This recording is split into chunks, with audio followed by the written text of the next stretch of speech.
To begin with, coming down with a slight cold, so might not be the best audio quality for me tonight, but I have finally, after many hours of research and delving through the internet, found out exactly what was wrong with OBS. So for those of you who tuned in last night, I'm very sorry that the stream was 99% silent with just me filling in the blanks. On mine, it was showing that I was actually putting out the audio for the stream, when in fact it was not. So, for everyone who sat through that, I do appreciate your patience, but I have got it working now, I think. 2 out of 3 tests worked fine. This is the third consecutive test that has worked. So, hopefully it's up for the stream. So, once again, my name is Zelphis, and I'll be filling in for Raffo Lobster while he's away on vacation. And we're returning to Shadowrun.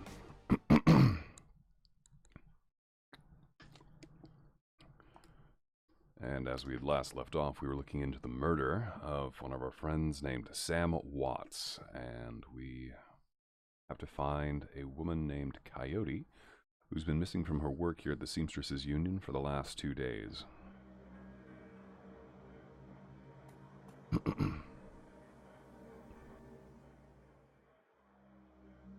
Alright. Now, since I'm a decker, I can hack my way in through this. By the way, let's talk about how cool that little opening animation is. Doesn't matter if you're getting a Coke can or assaulting a bank. It's just like, nope. What's this? The stuffed bear seems to be hiding something. Item, Nitro, Strength and Willpower, +2 and Charisma and Intelligence, -2 for 5 rounds. What would you like to do with the item? I don't want to trade out anything I've got, so we'll send that to the stash. I'm probably going to sell that later, just because I don't really use them for this character. But I can definitely see getting further down into the game and it's going, oh yeah, you're going to need the... That's what's in here. I can see us needing it further down the road.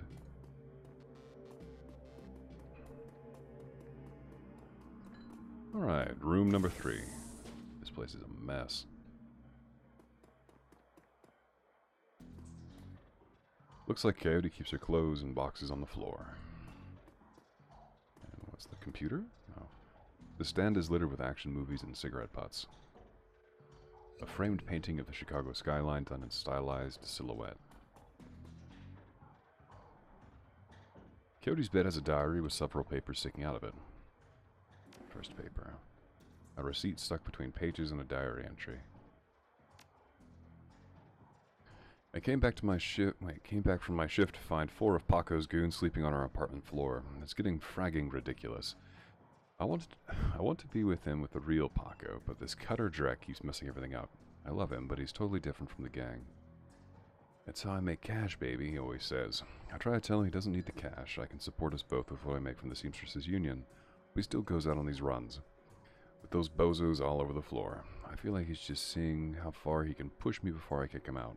I try to be patient, but why does it have to be all one way? Alright, so maybe the boyfriend's the one that's made her disappear? A receipt for a Browning Max power pistol from Gin Park downstairs with a note saying how fake guns on hot women turns are hot. Alright, different page time. Written poem and diary entry.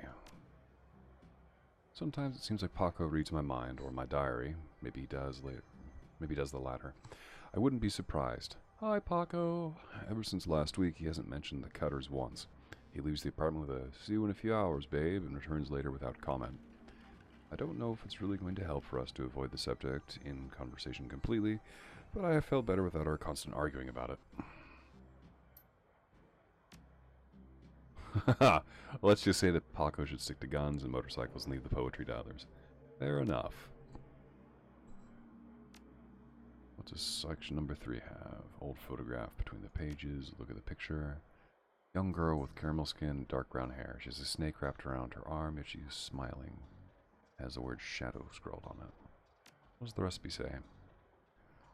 A COD recipe for special order, 5 pounds of zebra meat from Murray's Meat Emporium, located near Pike Place Market. Different page. Alright. Final entry. A receipt for a wall safe installed near the bathroom door, set to the combination of wondering if I'm going to have to write that down. Alright, put the diary away. What does the computer have to say? Run a brute force password check. Trust no one. Good login. Computer's a basic list of applications. What's on our calendar? 3 goes go meet with Delilah about gig. Meet Paco for date at Pike Place, due in 30 minutes. Alright, contacts. Exactly one entry, someone named Paco. There's no comlink number or the contact information form available. This does not seem like very useful. What does your history have? Set of recent searches. Cody's been reading a great deal about hellhounds. More than a casual interest in vintage action figures. Cool. Broken mirror. Beeps cheerfully in response and the door comes away. Basic fragmentation grenade. Send it to the stash. I already have one in my inventory. Alright, so we've got 2 leads. We can follow up on the order for zebra meat, which, by the way, didn't know that was a thing that you could do in this. Could you imagine how weird that would be, going to a butcher and saying, yes, I'd like X pounds of zebra meat. Sorry, what? Do you know a Paco? A ganger, a member of the Cutters. He's a good kid in a nasty line of work. I warned Coyote against getting too attached to that type. They don't live long. Have you heard of Maury's Meat Emporium? No, I'm a vegetarian. Well, doesn't mean you couldn't have told me if you've heard about it or not. Do you know that Jin parks a Coyote gun recently? I'd be more surprised if she hadn't. Bouncers can deal with most of the troublemakers, but around here you need a gun to take trash out to the dumpster. Fair enough. Coyote had a date with Paco at Pike Place Market in the next half hour. If you go down there, it might bring me peace of mind. Call a cab for you. Should be able to greet you there in time. Gambate kudasai? Probably mispronouncing that, but again, bear with me, folks. Alright, who else to talk to? Okay, that's the drug dealer. Don't need to talk to her. Don't need clothing. I've already spoken with Cherry Bomb. So let's go see if we can't find the old Paco. Pike Place Market.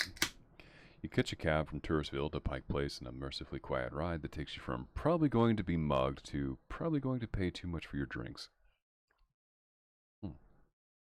Compared to the urban wasteland of the Barrens, the downtown area is filled with modern buildings, lighted streets, and unbarred shops, all living beneath the shadows of massive corporate oncologies. For many of these, arcologies are home. For others, they're hulking monuments to where the world went wrong.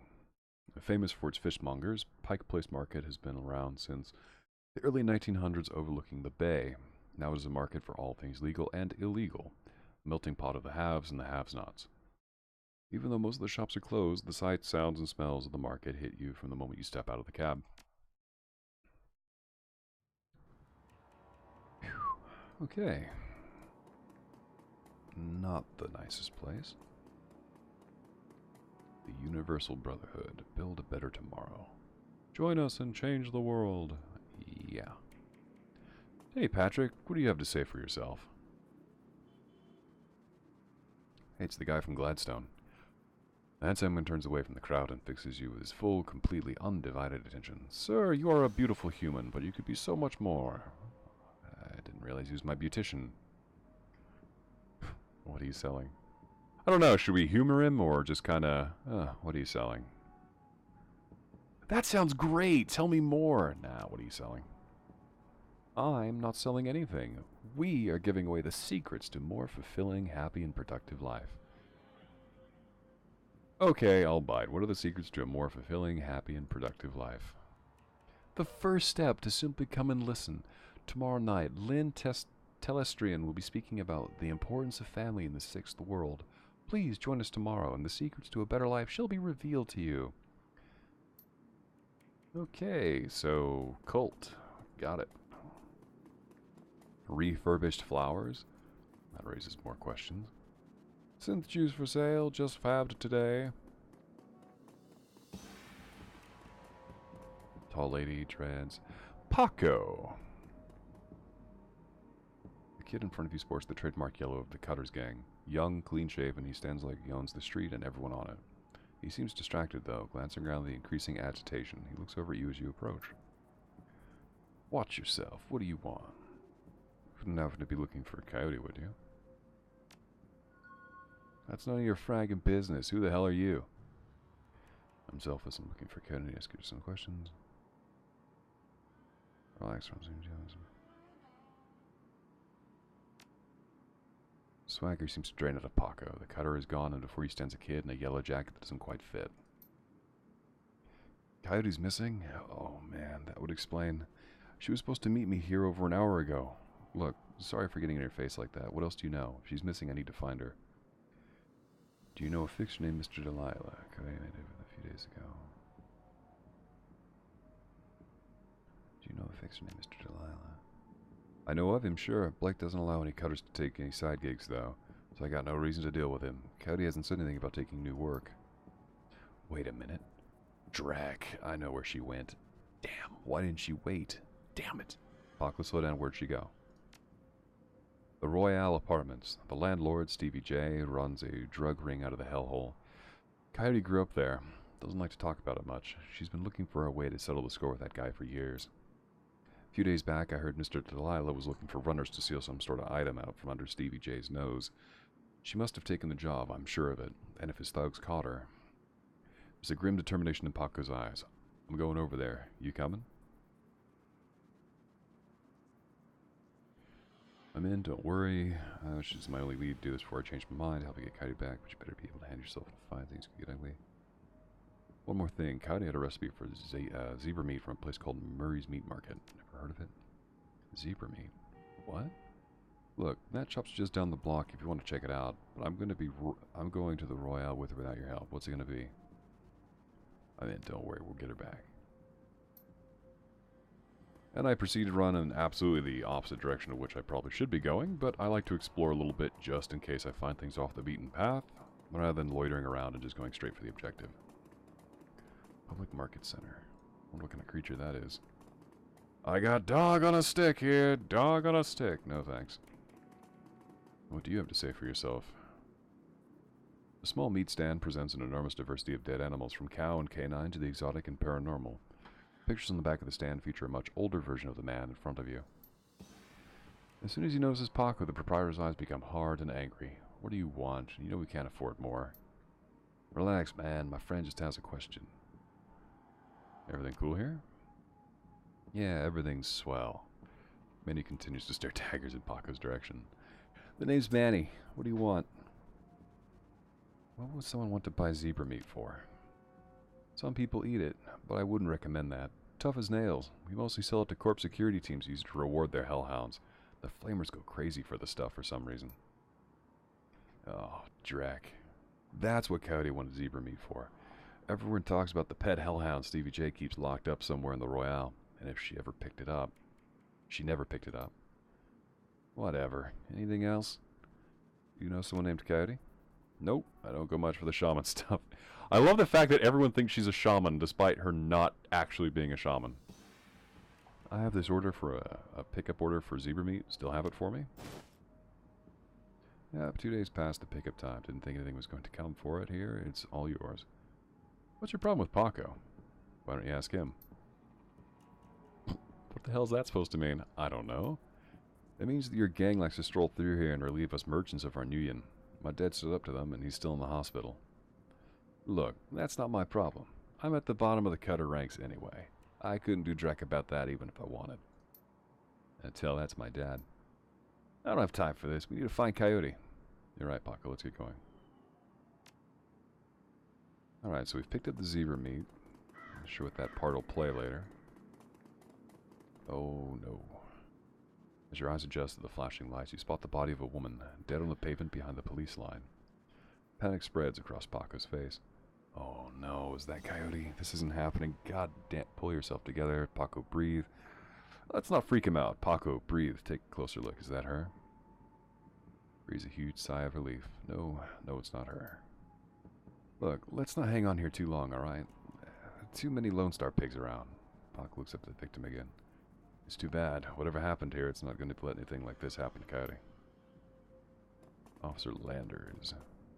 Another Ripper murder. That was actually what they originally thought killed Sam Watts. Leaving Seattle. I've seen her at the shack. It's a corp hit for sure. Who is it? I'm wondering what information they're going to... Oh, I think I'm going to be sick. A tall, emotionless Lone Star officer blocks entry to the crime scene. Behind her, you spot the lively face of the Organ Grinder's coroner, Dresden. This is an active Lone Star investigation. Please step away from the barrier. Detective Zelphis, Auburn Precinct. We have reason to believe the victim may have been involved in illegal BTL smuggling. On the one hand, I probably shouldn't bluff that. On the other, I'm here to see Coroner Dresden. Who might you be? It's alright, officer. He's with me. Dresden steps up to the barrier with a warm grin. He also looks with you with poorly concealed skepticism. Okay then, make it quick.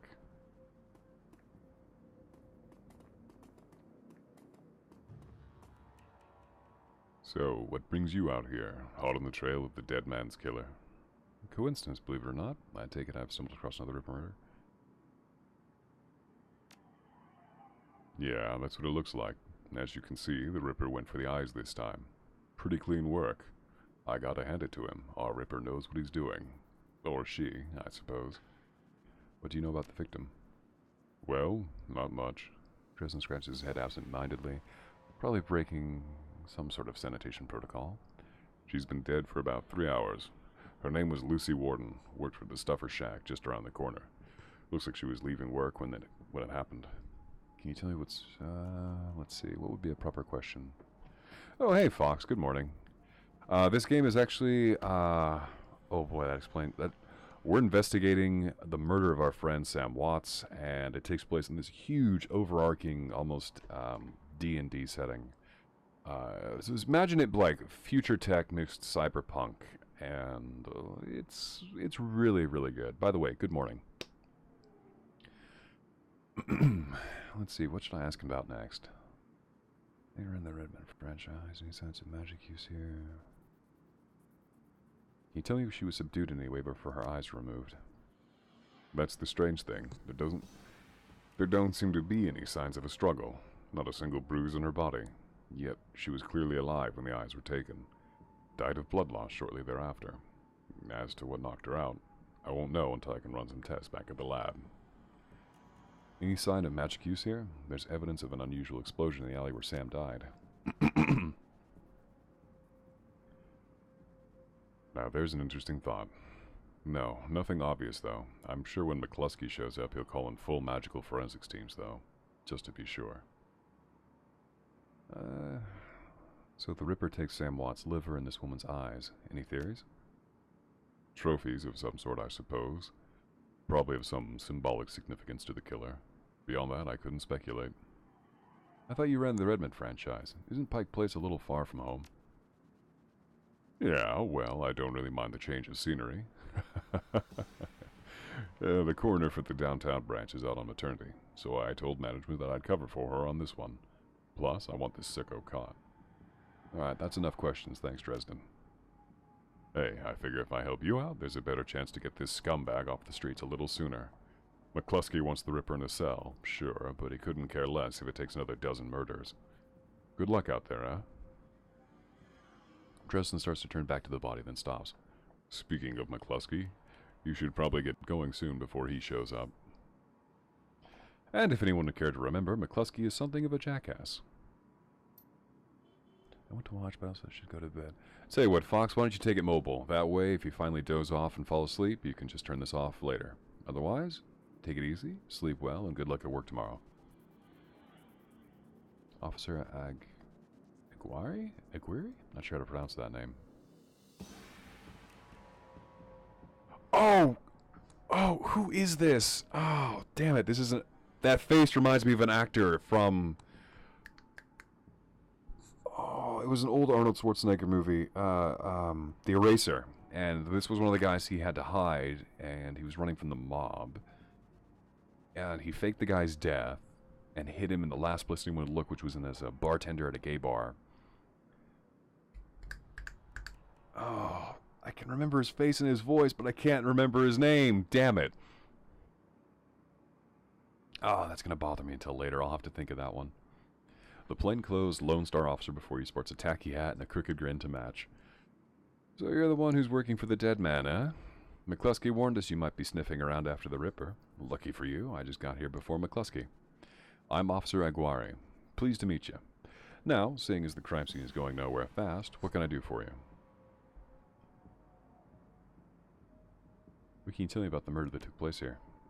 Not much, really. We know it was about 3 hours ago, and we know that her eyes have been surgically removed. Didn't need Dresden to figure that much out. We've been looking at the body, though, so we might have more. Me, I've been scanning out the rest of the scene and looking for witnesses. But no luck so far. Damn Ripper might as well be a ghost. I take it you and McCluskey don't exactly see eye to eye? Well, let's just say McCluskey and I have conflicting interests. Do you have any leads on the Ripper that I should know about? Ha! Plenty, if you ask McCluskey. But the truth is, we're as clueless as you are, probably. Well, thanks for your time, officer. Hey, hold on a minute there. You haven't put in a donation for the Lonely Orphans Fund. The Lonely Orphans Fund? Yeah, see, you make a contribution to the fund, I put you on a list and let you know the next time we find any orphans that you might be interested in. Well, I'm always interested in finding out about any new orphans you might discover. Excellent! Shall we say 300 Nuyen?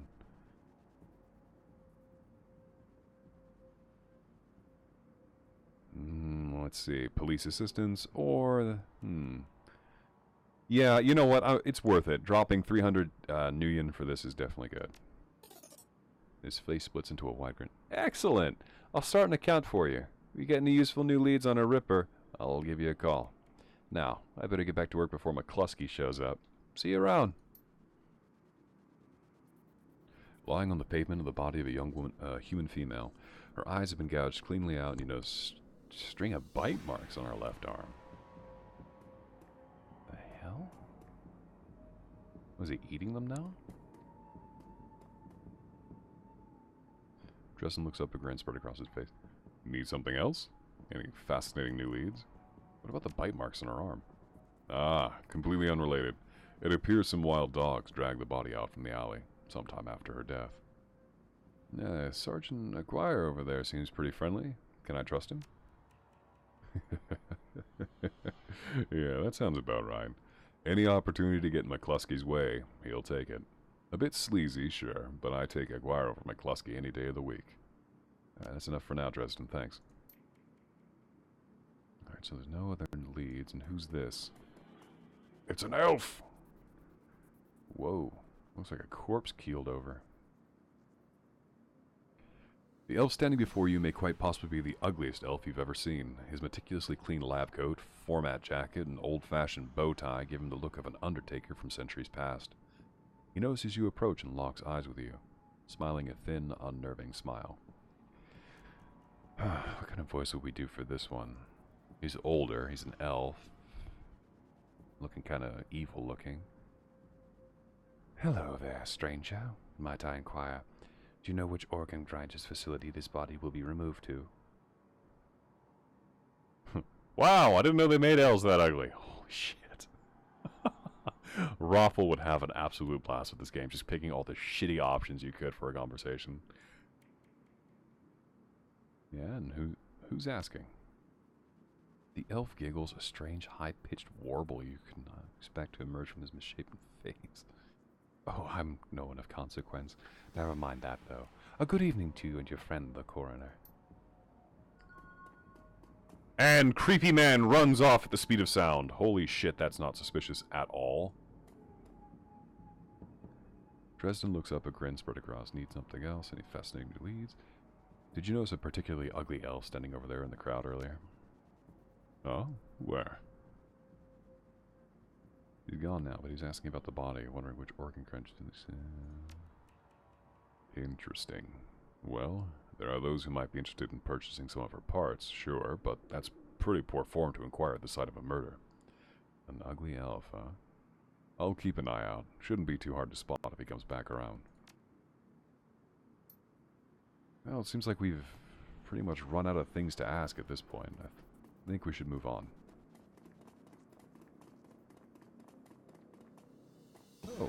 Or I could break the game. There we go. Alright, so they're of no consequence. Can't talk to them, can't talk to them.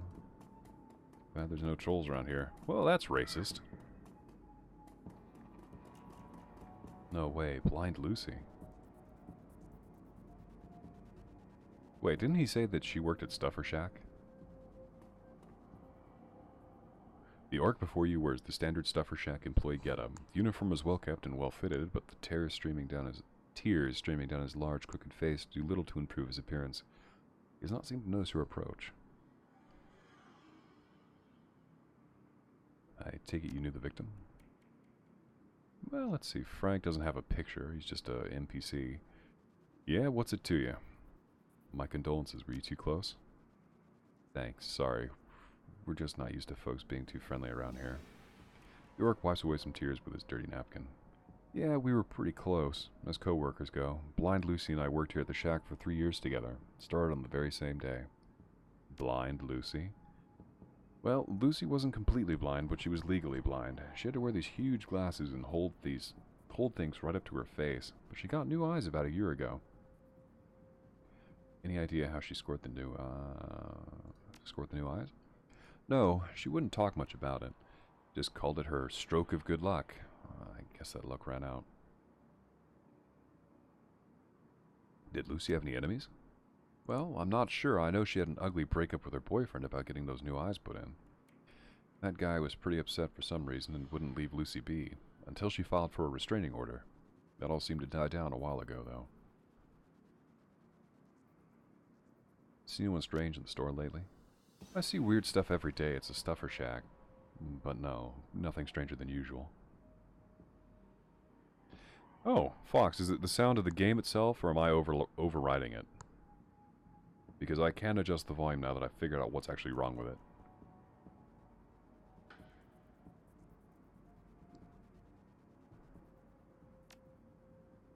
Actually, here. Let me go ahead and Alt-Tab out and fiddle with that now. Let's raise that from 2.5 to 3.0 decibels. Alright. Let me know if that fixes the problem. You're at the shack earlier today. I think she's heading to the market to meet a friend. Hell, I was going to join her on my way home. We got some last-minute customers. That's all I need to know. Thank you for your help, and I'm sorry for your loss.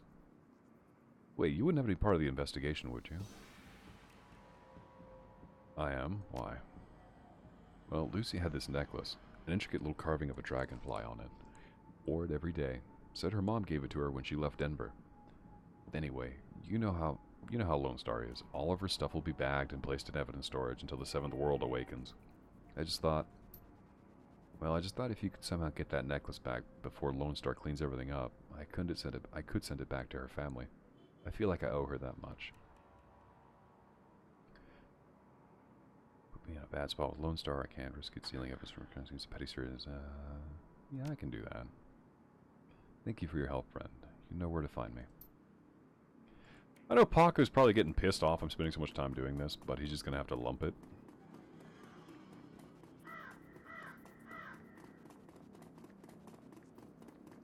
I swear I thought that said BLT. I'm like, no, I'm good.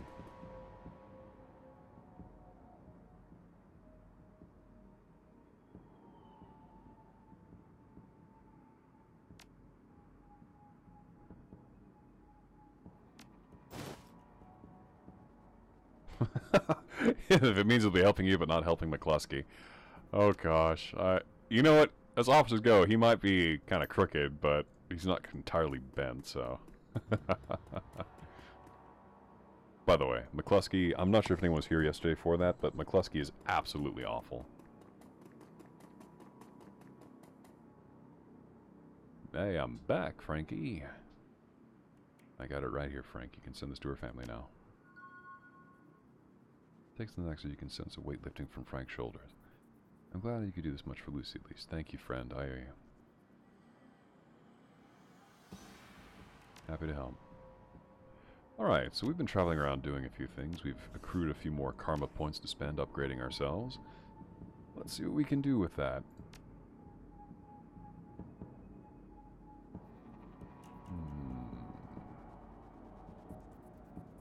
Never a bad thing to have more charisma, but for now, I think we're going to focus more on our combat abilities because we don't want to be too weak, otherwise we're never going to survive. Ranged combat, very good. And full auto, hell yeah, I'm going to take that option.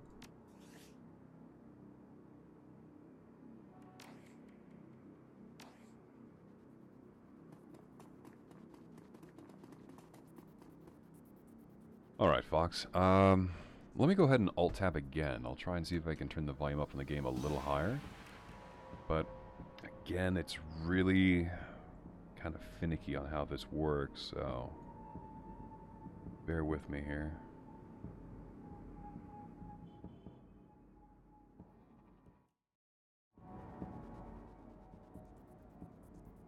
Alright, how's that? I'm going to turn the mic up just a little bit. I don't want to push it too far because when I start doing louder conversations, I don't want it to like spam out and start screaming at other people.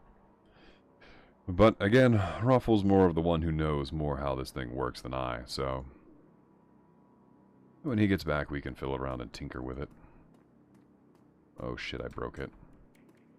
Did I break it? Where the... Oh, I didn't break it, I just somehow like tabbed into the wrong dimension.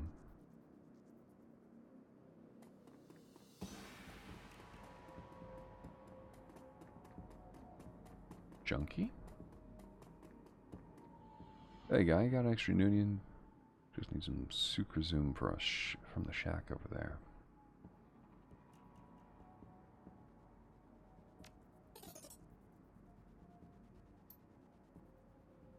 Well, he'll probably use that to buy more drugs, but for the interim at least he's got some, you know, food maybe. Maybe.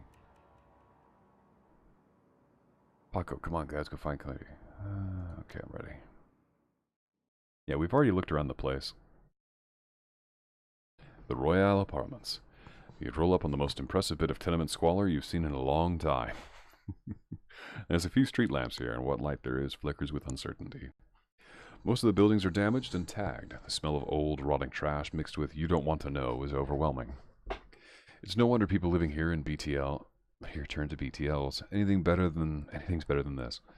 The Better Than Life chip is the newest drug on the market. You don't need a good life, you can slot someone else's, live through them, and wreck your brain in the process. The front doors of the Royale Apartments aren't even locked.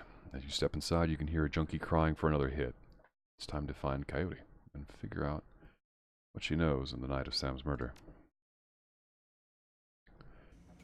Oh, it's better? Good, Fox. The Royale Apartments. What a hole. I can't imagine what it was like for Coyote growing up here. A hellhole full of junkies. These poor people. What a waste. If Coyote's here, we have to hurry. She's good, but, well, these BTL guys pay to stay well informed. They may have known she was coming. Oh yeah, this place is definitely a dump. Right, so the tweaker wants to talk. Someone scratch yourself like a cat on a couch leg. I have to say, I love the writing in this. Can you spare some union? My crit stick's a little light too, lady. What can you do for me in exchange?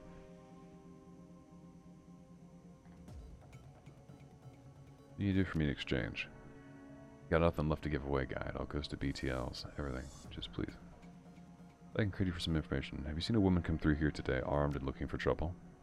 Yes, no, hell, what do you want me to say? I'll tell you anything, please. Alright, so she's worthless.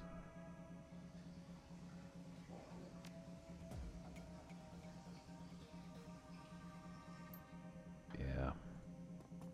Poor gal. More of them. Alright, that's just... ew. Sad old man.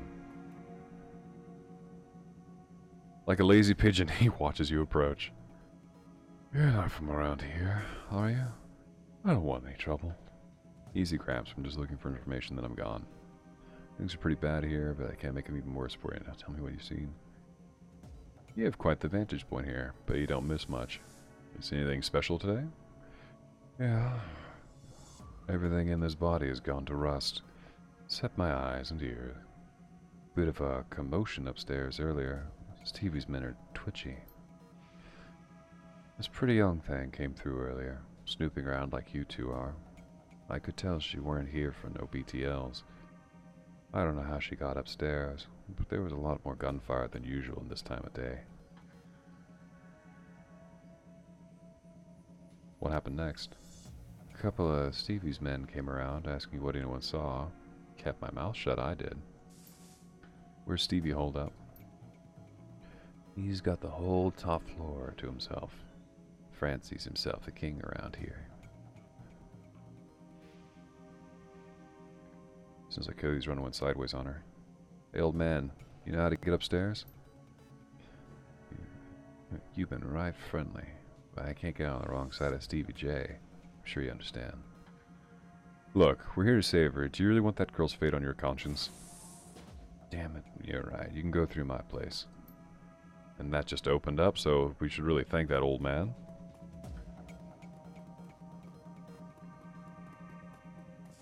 Riker?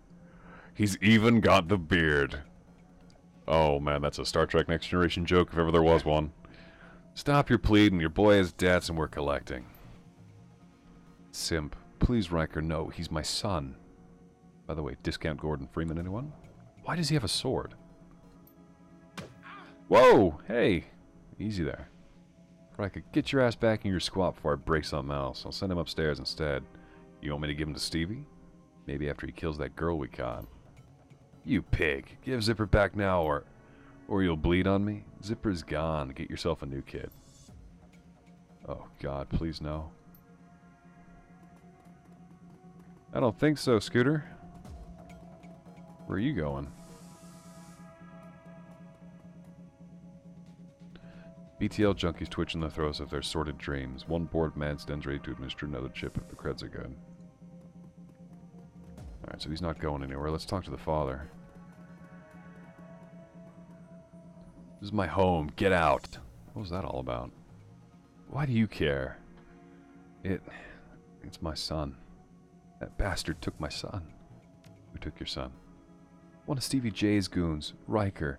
He runs that filthy BTL squad across the hall. My son, Zipper. He's not a strong boy, and Riker knows it. Lured him in with those damn chips. Better than life. Ha! What life? And now they're torturing him in there. What's a BTL and why do they need your son? They don't have BTL where you're from. It's an illegal type of SimSense recording. You know, a recording of brain patterns or something.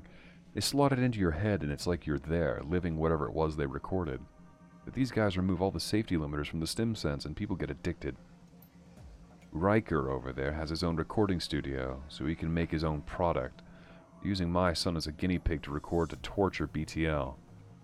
So that his boss, Stevie J, upstairs, can torture anyone he likes just by slotting the chip. Doesn't even have to lay a hand on him. Overheard them say they have a special guest up in the penthouse right now. That must be Cody. They've got her up there. Some sense in his pocket. Stay frosty. What about my son? And you know what? Honestly, I wish I had done the voice for this guy like Liam Neeson, because that would have been more fitting. I'll see if I can save your son while we're saving our friend. Thank you. Thank you. Anything in this room worth exploring? What's this?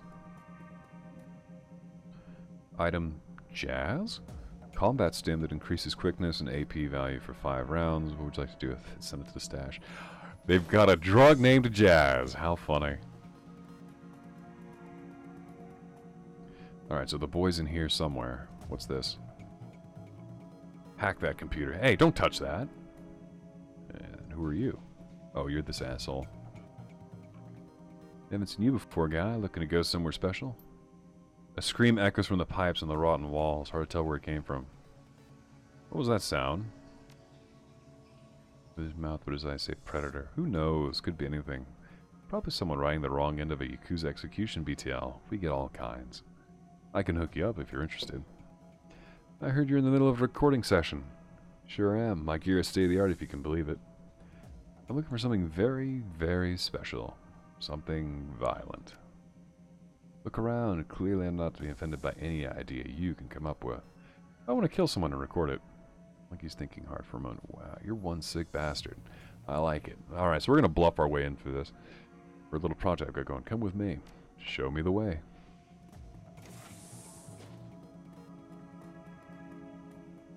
Tickler. Okay, that is the worst name slash best name for a torturer ever. Who's this Riker? Can't see I'm busy here. This guy here has exotic tastes. He wants to help us add on this recording and willing to pay for the privilege. That and a copy of it. Well, as long as Mr. J gets what he needs, I see no reason we can't make it a little extra at the same time. I think young Zipper here is just about spent. Now, just give me a moment to hook up a recording rig to our friend here, and we'll have quite the BTL for his personal collection. You know what would make a great BTL? What? What I'm gonna do to you.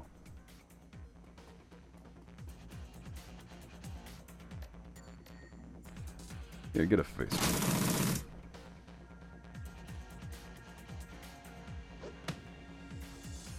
You won't get far, buddy. Oh shit. Wow, he can book! Never mind. He's going real far with this. Holy crap.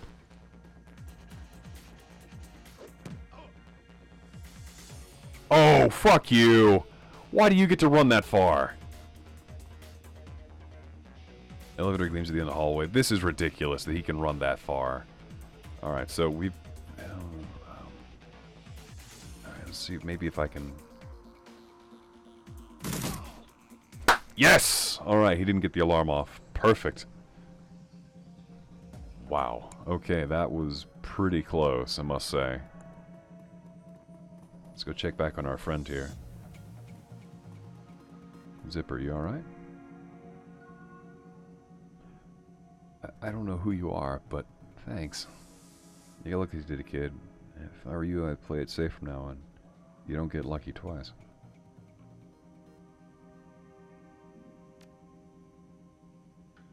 I don't think I can move. Can you at least tell my dad? Sure. You take the BTL recording. Why would I want that in the first place? Alright, 3 sleepers, and what's in this room? More sleepers. Alright, so the elevator will probably be booby-trapped.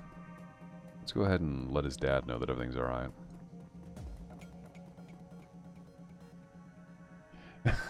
Fox, he's on speed. I like what you did there. Have you saved my son yet? Yeah, but he's not doing too well.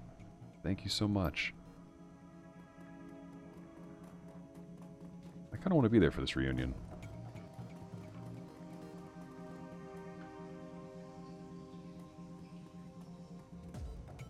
Alright, he's just there to make sure he gets home okay. Good. And now, without that guy getting on our ass about going onto the computer, I'm going to hack the elevator controls because I can. Just in case we need it. But I'm still going to take the exit that we had from before.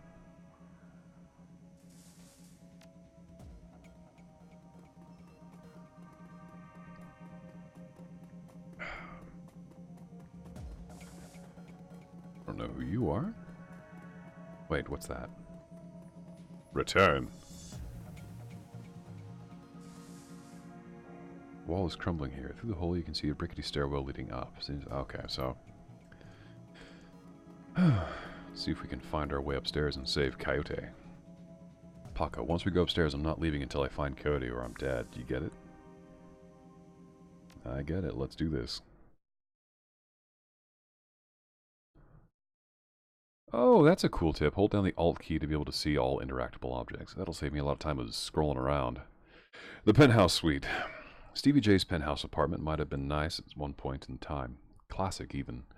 But now it's filled with neon tube lighting, broken down furniture, piles of rubbish, and crates containing who knows what. Still, compared to the rest of what you've seen, it's positively palatial. The only thing marring the penthouse's pseudo-luxury is a woman's cries of pain in the distance, followed by laughter.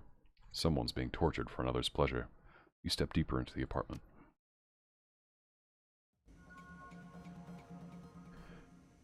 Alright, we've gained a little bit of karma, only 4 points though, but let's see if we can't make it go a little further, because my character is not exactly combat-oriented at this point in time, so... yeah, I'd rather not get one shot.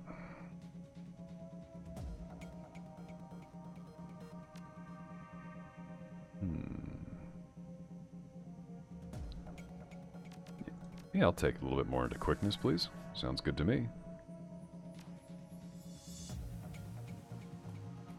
Alright, so Paco's leading the charge here.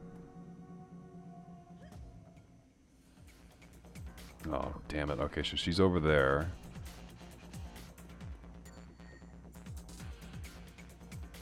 Alright, so I think we should sneak up behind this person and just drop him. The floor is quiet, save for the loud humming of fluorescent lights. It seems like you have the drop on Stevie J and his men.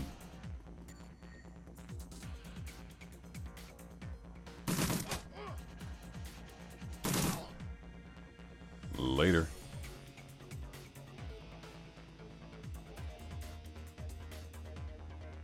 Alright.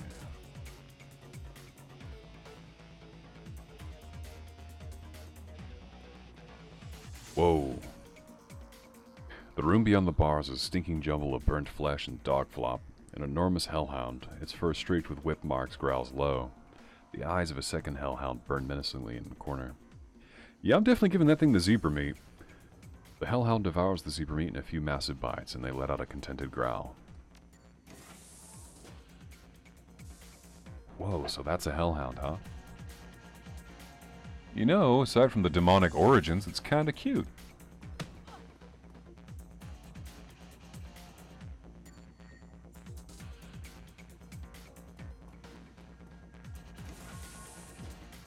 Surprise!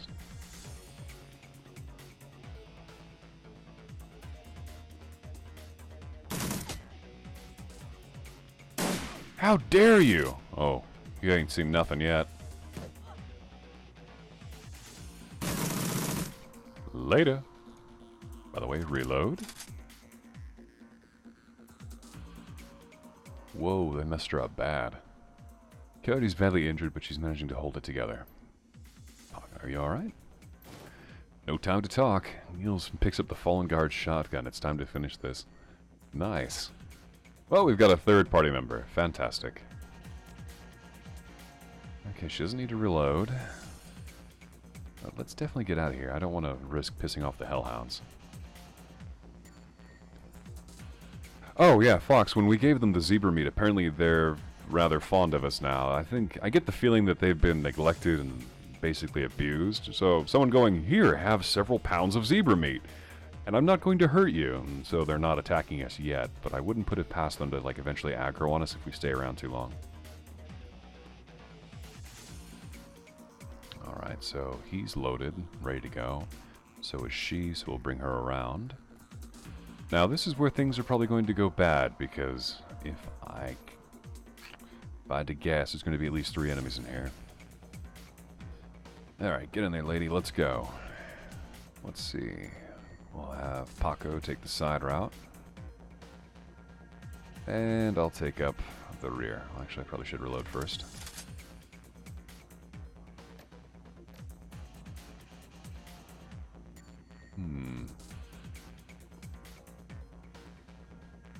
Wait, do they not even realize we're here yet?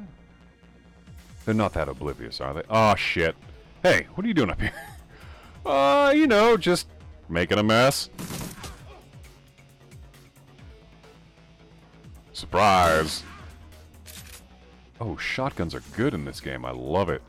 Hey, what the hell? Okay.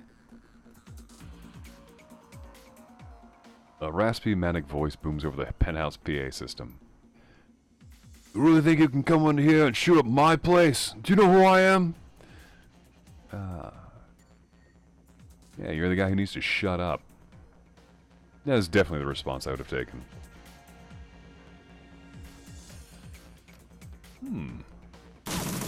Oh, 30 points of damage? That's delicious. And it just gets better. Oh, it gets even better. We're critting all over the place.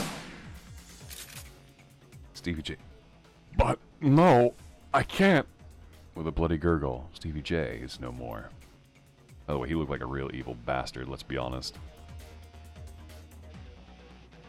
Here, have a face full of shotgun. Weak! Only 6 damage, but still, we're putting damage out into this, which is good for us. 3 damage, that's pretty... Whoa, wait. Line of sight issues here, I think. Let's see, what does he have? He has what looks like a SMG, and she's a summoner, so I'll take her out first. Not enough. Okay. Aim shot. 15 damage. Those points we spent into upgrading our combat ability is definitely paying off for us now. Hey, Tiny. Let's go say hi with a shotgun. Oh, only 6 damage from point blank range. That's absolutely horrible.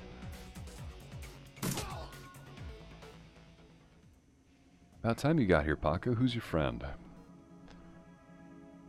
Okay. That is a line straight out of the original Star Wars. Luke breaking into the detention center to save Leia going, "I'm Luke Skywalker, I'm here to rescue you." Man, honestly, I wish I could thank the writers, because a lot of the stuff they put in here so far has been phenomenal. Just another professional, need to ask you some questions. Right now, the guy who's saving your ass. You know what, yeah, let's go with that, just for the fun of it. Yeah, and who said I needed rescuing? You can't see it because this is a stream, but my face fell when reading that line. Guess it turns out I did, though. Thanks. County, we need to get you back to the Union. Mrs. Caputu has that med lab in the basement. No. Use the gritty teeth. No, I need to finish the other thing I came here for. I need to find something that for Mr. Delilah first. A stash of gems. Delilah, I thought you said you'd never do another deal with that man.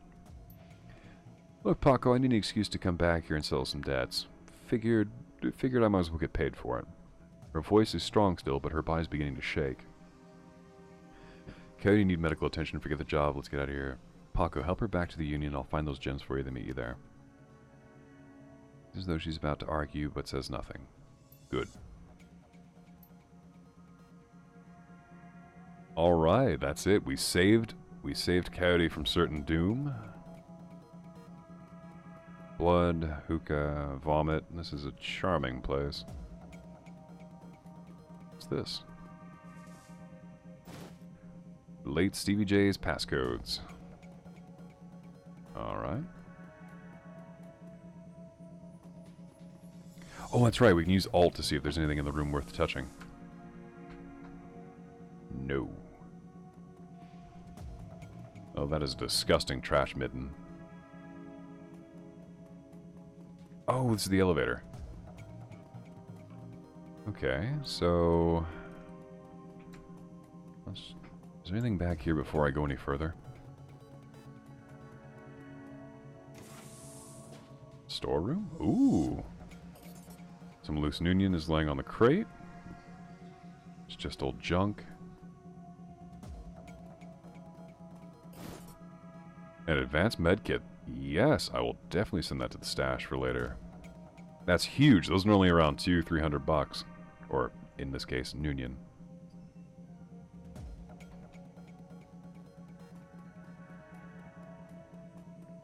Purge the... What? Purge the metal mans. Metal! Alright, clearly our artist doesn't know how to spell.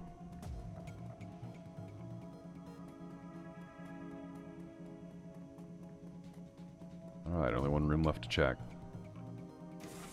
Oh shit. Oh no, no, no, don't.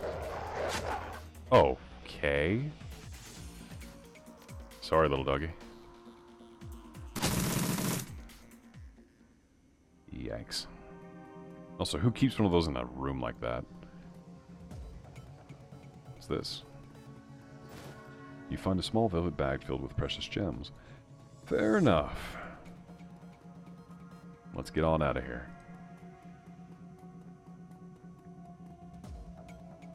Head back to the Seamstresses Union? You betcha. Despite Cody's clear desire to stand on her own 2 feet, Paco needs to help her through the door into the Seamstresses Union. Heads raised, and the front room of the bar falls strangely silent. Paco stands by her side now, not speaking, his dark eyes flat with fury. Coyote pushes a rag to her clawed-up face. She winces but manages to keep control as she breathes in slow, deep breaths to manage the pain. Taking a closer look, you see her arm isn't much more than shreds of meat and broken bone held together by tendons and burned skin. It'll be a miracle if she still has it by the end of the night. I guess we didn't get to her quickly enough.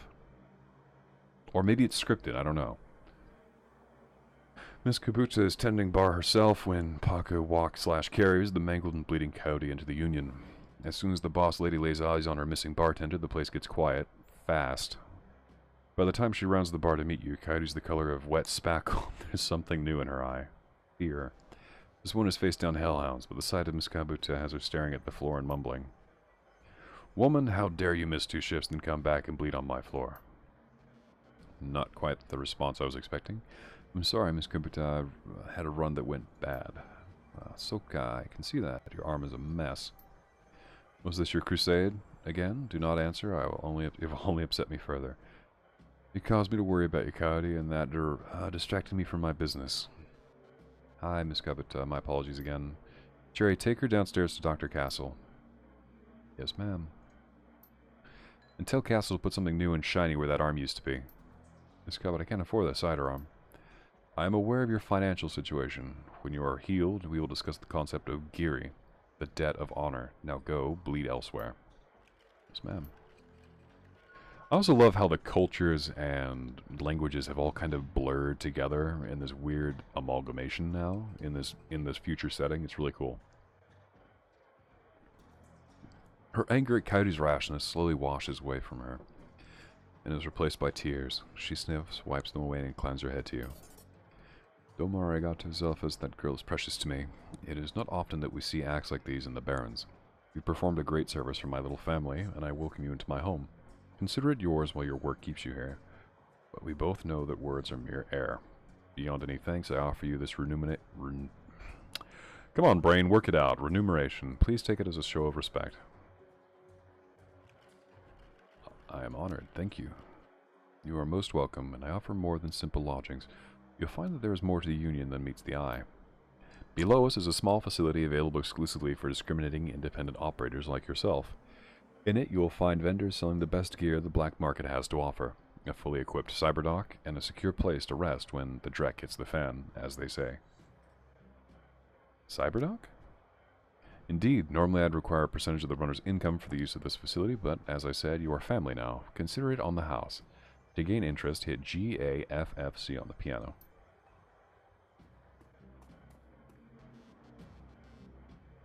House, maybe.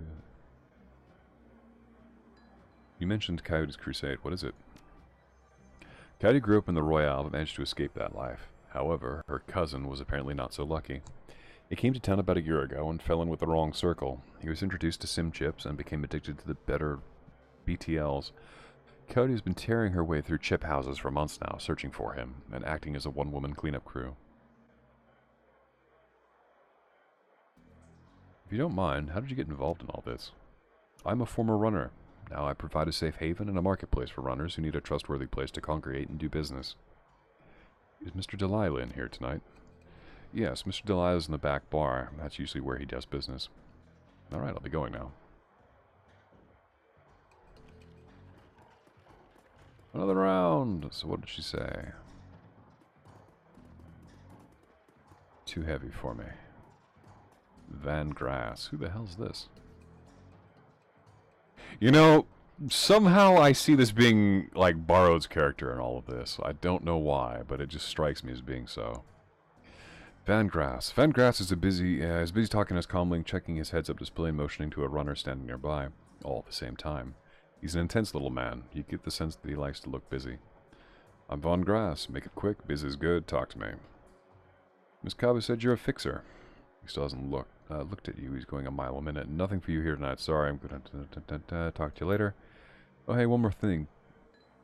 I'm a fence, too. If you get anything you need to unload, come see me. Cool. Definitely useful for perhaps another time. Alright, I guess we're going to be coming back to him later. Looking for a date. Johnny Clean. Yeah, let's talk to Johnny Clean for a minute, see what he's got to say.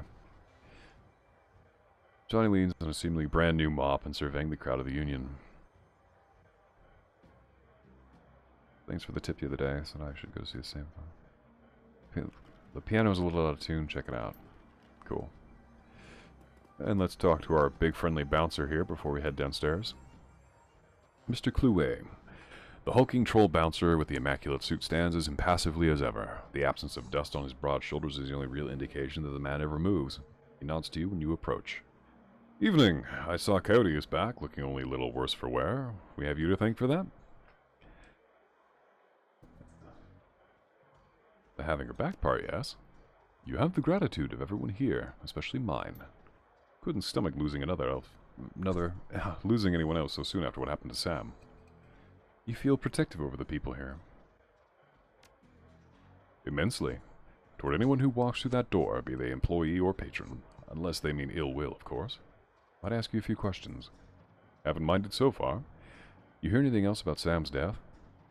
People are saying it was the Ripper, but people say a lot of things about what they don't know, or what they don't understand. How long have you been working for Miss Kubota? I crawled in here after I awoke. Miss Kabatu took me in and gave me a job, and I've been here ever since. Just pay extra for manicure on hands that big? Holy shit. Yeah, let's start a fight with the giant troll bouncer who's been nothing but kind. Do you know where I can find a fence? I think Van Grass is at the bar near the stage. Dwarf with a cyber eye. Can't miss him. I should be going. I also love the variations on I should go from Commander Shepard. The piano looks like it's been here since the Union was built, but doesn't look like anyone has played it in earnest for a long time. Play chopsticks. Why not? But I'm not going to do that. As you slowly peck out the notes onto the keyboard, they spark a faint memory of wonder. Immediately forgotten as the entire piano slides to the left, revealing a hidden staircase. You descend into the Union safe house.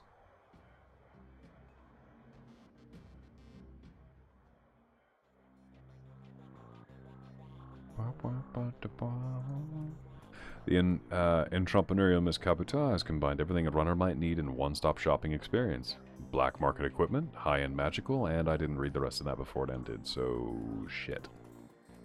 No bunks available, welcome. Well, that's nice. What's this? Oh, it's my stash where I keep all my stuff. Okay, fair enough.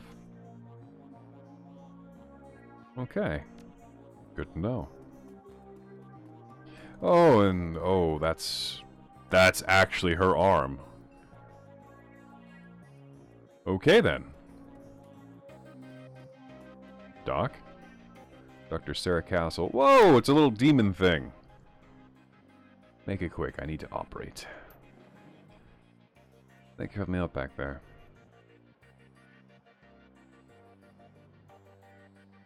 Looked like you could use a hand. Sorry, I'm a person that would do that in a bad joke situation. That is entirely something I would do, so I had to pick that option. Ouch, bad joke right now. Megalar. Dr. Sarah. Okay, folks, I'm going to have to ask you to sit in the waiting area, watch some Trivet or something. This young lady and I have work to do. Take it easy, Cody. We'll be here when you wake up. Me going to sleep. Just give me something to bite on. You're tough, kid. But you're not that tough. Okay, Cody, let's take a look at your face. Leave it. Excuse me? Coyote. I earned this face by being stupid. I'm going to keep it. End of story. Whatever you say, kid. With one swift move, she sinks a syringe in Coyote's thigh. Nighty-night. I love how the doctor's just like, nope, you're going to sleep. Oh wow, look, the character model actually changed. She has her own cyber arm now. Coyote looks both better and worse than you last saw her. All the gaping holes are plugged, and she's sporting a shiny new cyber arm. But now that the adrenaline has worn off, it's clear she needs some rest. Good morning? Thanks to the miracle of modern science, combined with Doc Castle's magical healing powers, I'm almost as good as new. Better, really.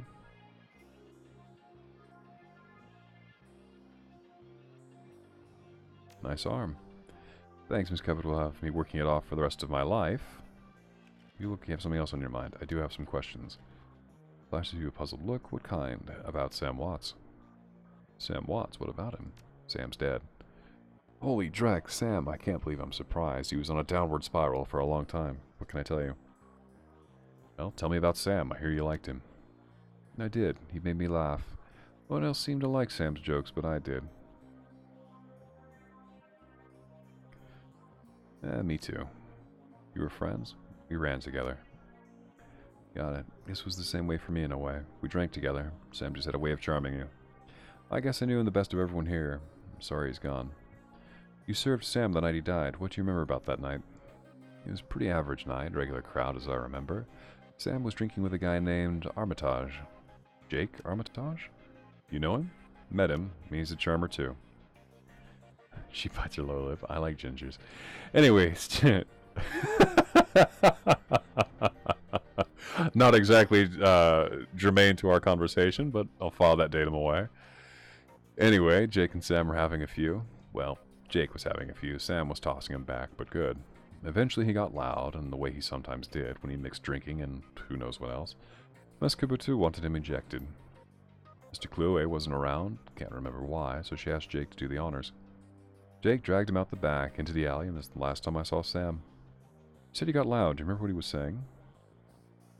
Standard Sam Drac. How he grew up rich and didn't deserve this. How he hated his mother. How he loved his mother. It was pretty pathetic stuff. Did Sam have any enemies? Enemies, that's hard to say. Sam partied hard, and when he did, he ran his mouth off pretty good. Got his ass kicked on more than one occasion. But no, I don't think he had any enemies. At least none that I'm aware of. Where did Sam live? On the streets, mostly. He occasionally convinced someone who'd let him flop on their couch, but he always overstayed his welcome and got kicked out after a few days.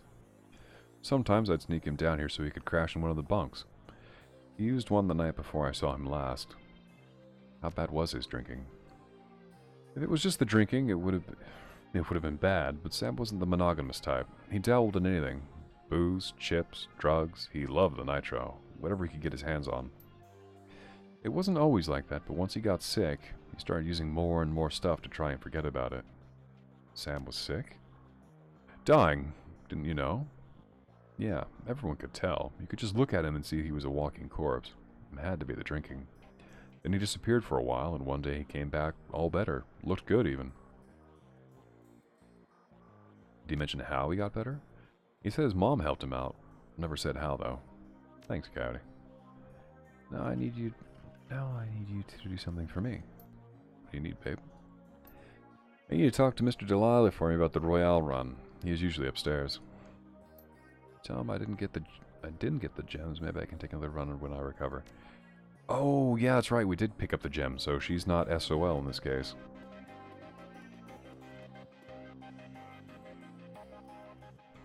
The bunk is a mess and reeks of booze. Searching through the sheets, blankets, and pillow, you find an old photograph that has seen a lot of wear. The pictures of a blonde boy and girl, both about age 14, sitting on a dock at the edge of a lake. They appear to be twins. The boy has his arm tight around the girl's shoulders and is mugging for the camera. The girl is planting a kiss on his cheek while making rabbit ears behind his head with her fingers.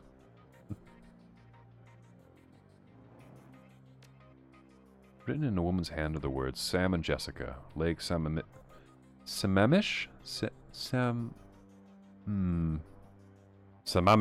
State Park, summer of 2040. I'm gonna pocket that for later. Could be useful. Let's go talk to the doc before we head out. In Shadowrunner circles, the term doctor is often used quite liberally to describe any sawbones with a needle and thread, but in the case of the Union's resident medical expert, nothing could be further from the truth. The safe house boasts a fully equipped medical suite, complete with shamanistic fetishes. This is sixth world medicine at its highest caliber. Dr. Castle. The doctor herself is an unassuming sort, perhaps the type to go unnoticed entirely, if not for the sprightly spirit perched on her shoulder like her own personal gargoyle. The spirit's burning eyes follow you constantly, even as the doctor's own eyes are buried in her charts. However, she does look up long enough to acknowledge your approach. I'm Dr. Castle. I understand you were instrumental in bringing Cody back to us. Thank you for that. You patched her up. Impressive work. You're welcome, Doc, and I gotta say, that was some work you did on her. Your talent's supposed to be going to waste down here. High praise for a simple arm swap, especially since she wouldn't let me repair her face. She notes you eyeballing the facilities. I can tell you're surprised to find a full medical bay under a diver bar in a slum. Don't be, this is a Shadowrunner bar after all. For a purveyor of cyberware and trauma kits, there is no better place to set up a practice. I patch up runners, install and maintain their cyberware, and provide medical supplies for their runs. I may not be as mobile as Doc Wagon, but I'm the next best thing. Can I help you with anything? Tell me more about trauma kits. Trauma kits are fully automated stabilization units that include a defibrillator, spray-on synthetic skin, and medical nanomachines. They can save a runner's life if you move fast enough. So if you're bleeding out, one of these can get you back on your feet. Exactly, but you have to be quick. This is Doc Wagon's own field tech, but even their stuff has its limits. What cyberware do you have available? Oh, I thought that was going to open up a conversation tree, not an actual, like, hey, check this out.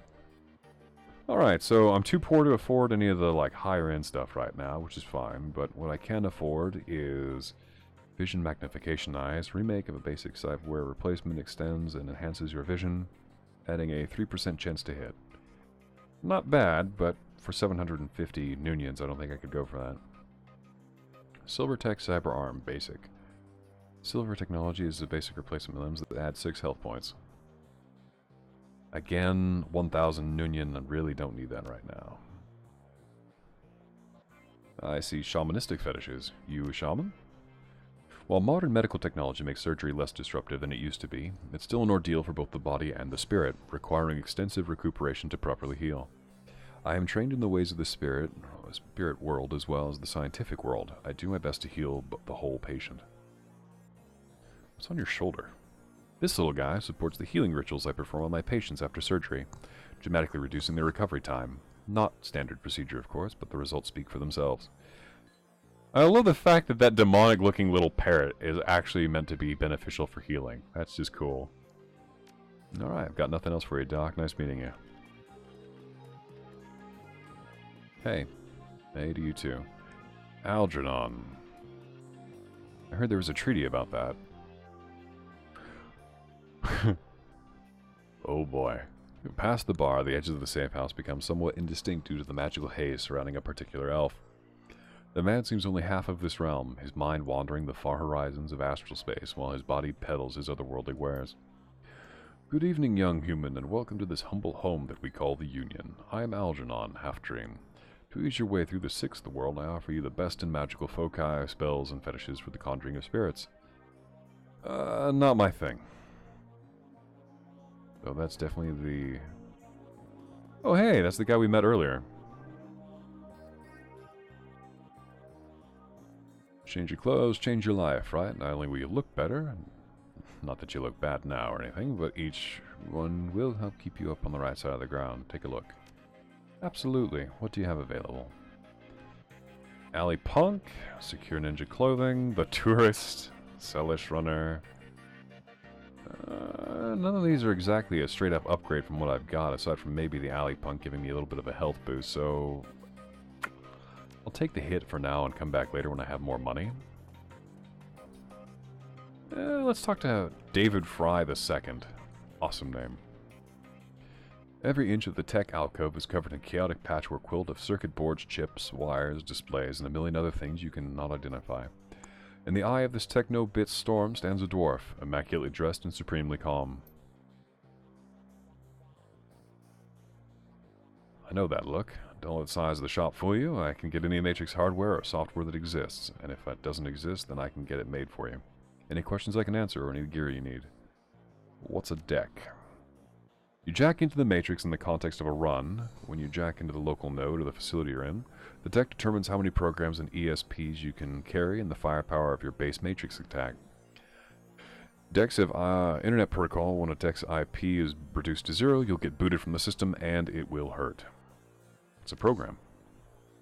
By the way, I'm so tempted to make so many Tron jokes with that. But I'll leave you with evening programs! A program in the Matrix allows you to defend your avatar against countermeasures and enemy deckers. There are a wide variety of different programs for attack and defense at different power levels. As you progress as a decker, you can use more powerful versions of these programs. What is an ESP? Johnny, you want to take this one? Oh hey, it's the janitor. Sure, when you infiltrate a facility on a run, you have a team. When you jack into the Matrix, you are all alone. That's where ESPs come in. An ESP is a highly advanced artificial life program. which, when you deploy it, manifests as another team member in the Matrix. Different types of ESPs have different abilities. What do you have for sale?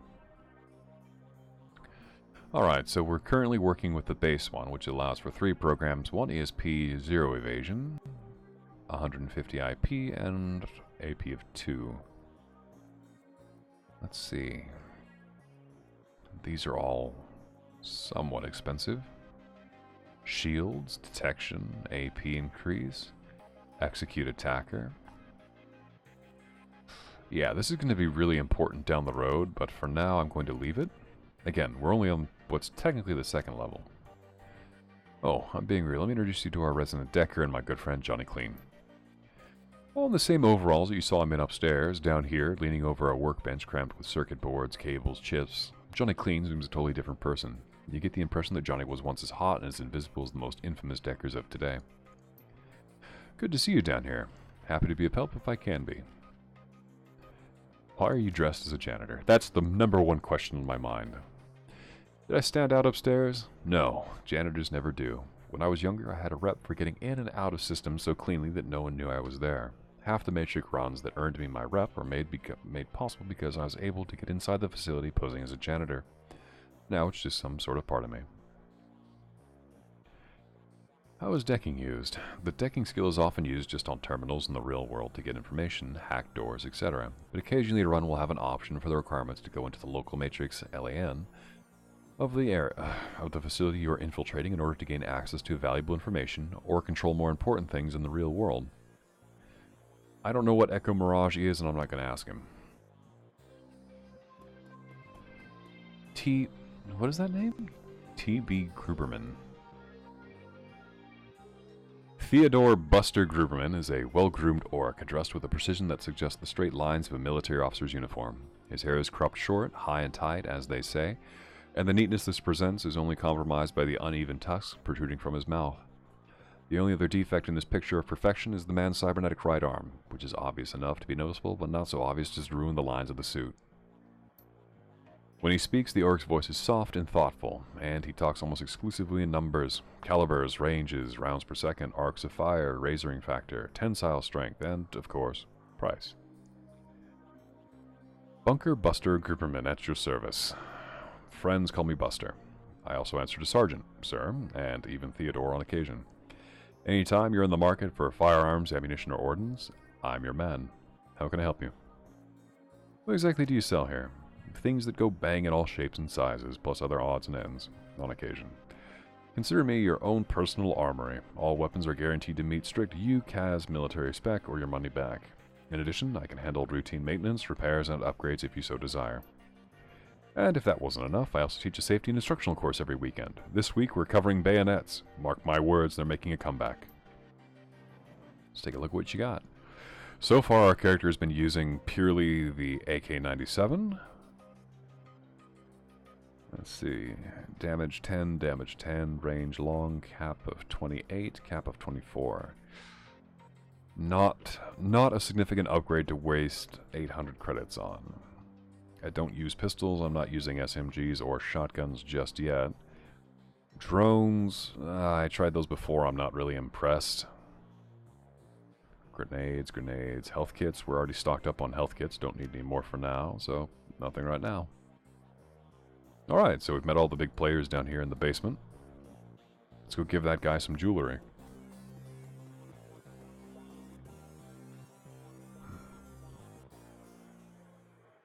Ooh, pain behind my right eye all of a sudden. Ooh. Mr. Delilah.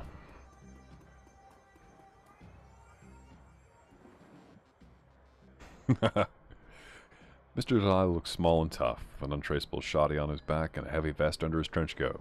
He's got the air of someone who gets things done and occasionally does them himself. He might be an ex-runner, one of the rare ones that's smart enough to move over to management when he felt his reflexes slowing down. What do you want? Mr. Delilah, we have business to discuss. What business? I got no business with you.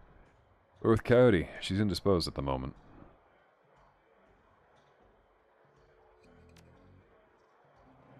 You get his full attention. Downstairs trying on a new arm. Her run went south on her. She's downstairs and got her order on the job. No kidding. Well, whatever. She's tough. She'll pull through. So who are you two? Zelphis. He's Paco. Great. We're all introduced now. Give me my scones.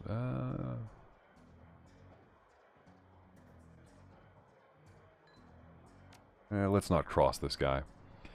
In an instant, there's a jeweler's scope on his eye, moving quickly through what appears to be the most valuable stones. He stops when he finds what appears to be an ordinary pebble inscribed with Hebrew characters. That's the one. He pockets it. Okay, you done good, but you're late. And Caddy knows that in this case, late equals no payment. But I'm feeling magnanimous tonight, so you guys can keep the rest of the gems for your reward.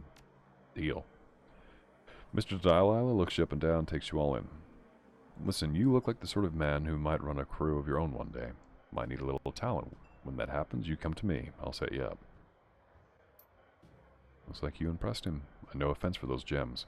Bon gaz. Follow me.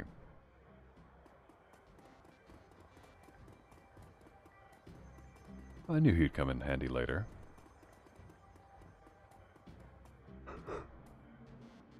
Damn it. Excuse me.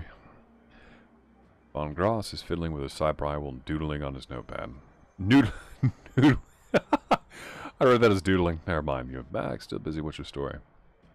I can see you're a busy man. That's right, and so I wouldn't bother you if I hadn't come into possession of these rare stones. Rare stones, then? Let's see those rare stones. Oh, damn it. I don't have the charisma to get more money out of him. That sounds good. Pay me. 1,000. Not bad at all.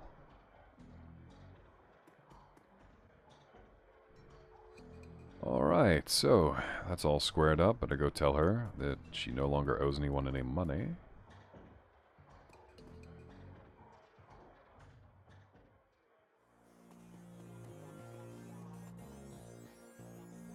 They're back.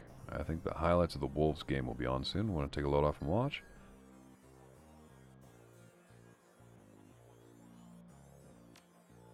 Yeah, I agree. What was it? Photo. Did you know Sam had a twin sister? Yeah, I did. He mentioned her once or twice. Didn't sound like they got along that well. He was rambling on about her the last time I saw him. By that point, he was completely gone. I really couldn't follow what he was saying, but he sounded miserable. Your comm link chirps and the screen shows the smiling face of Officer Aguirre. If he's smiling, it must be about money. All cops on the take is happy. Officer Aguirre, what a pleasure to hear from you. Yeah, we're buddies. Let's go dancing soon. Listen, the Ripper got another one. The victim worked at NTSB investigation facilities down to the docks. You owe me for this. Put on my tab. You there now? Better get here quick before McCluskey arrives. The image of your PDA dissolves as the call ends. Another Ripper murder? Where? The docks. Gotta go. Okay, listen, I want to help. You dragged me out of the Royale before something bad happened. Worse than getting my arm torn off. And Sam was my friend. You head to the docks and I'll see if I can track down Sam's sister, Jessica. She might be able to help us. Thanks, I appreciate the help. Alright, let's get moving.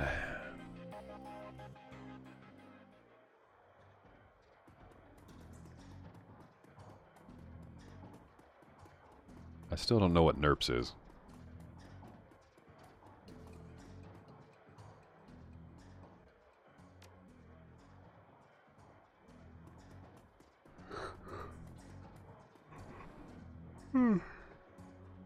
Yes, I'll take the shuttle. The South Seattle docks. Leaving the Seamstresses Union behind, you head to the docks. The Ripper killed Sam, and maybe he or she slipped up with this latest victim. Left some useful evidence. Only one way to find out. South Seattle's your typical industrial area. Grit, grime, and gray. But rain doesn't help matters any. Layers of dirt mixed with abandoned wooden pallets repurposed into makeshift furniture for the day workers. Garbage collects in the gutters of the broken-down street. Disreputable is this district's middle name. Your destination, the National Transportation Safety Board warehouse, is located on a small strip of docks towards the less maintained end of the waterfront. Despite the presence of those who linger in such places, it's quiet as you approach. Sorry, I'm trying not to yawn, so it's kind of throwing me off a little bit here. Oh yeah, definitely not my first place to visit.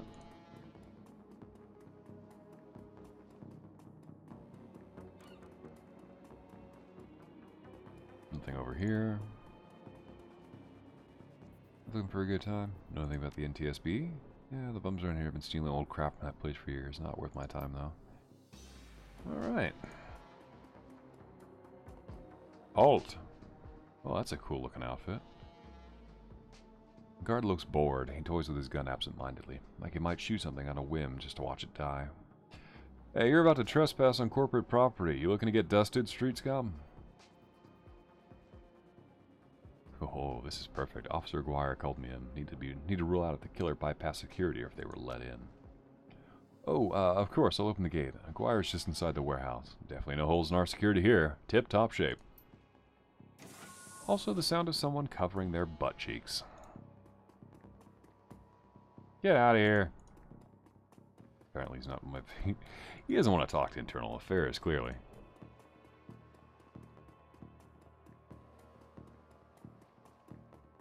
Nothing up. Oh, hey. What's this? More grenades sent to the stash.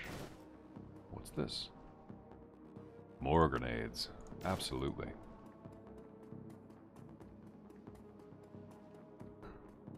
Oh, man.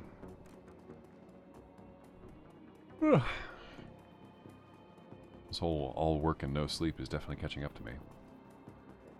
I think we'll finish this next arc and then continue on. We'll pick it up again tomorrow.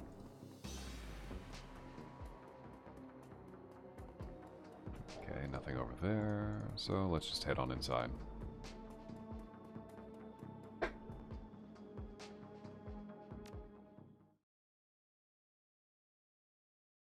Inside the large gray warehouse is typical on the outside. High ceilings adorned with girders and rickety catwalks. Top a huge utilitarian room. Concrete and steel walls meet a concrete floor. This is a place for storing things and nothing more. Despite the quiet on the outside, the inside is a hornet's nest of Lone Star officers going about their business. In the center of the activity is the Emerald City Ripper's latest victim.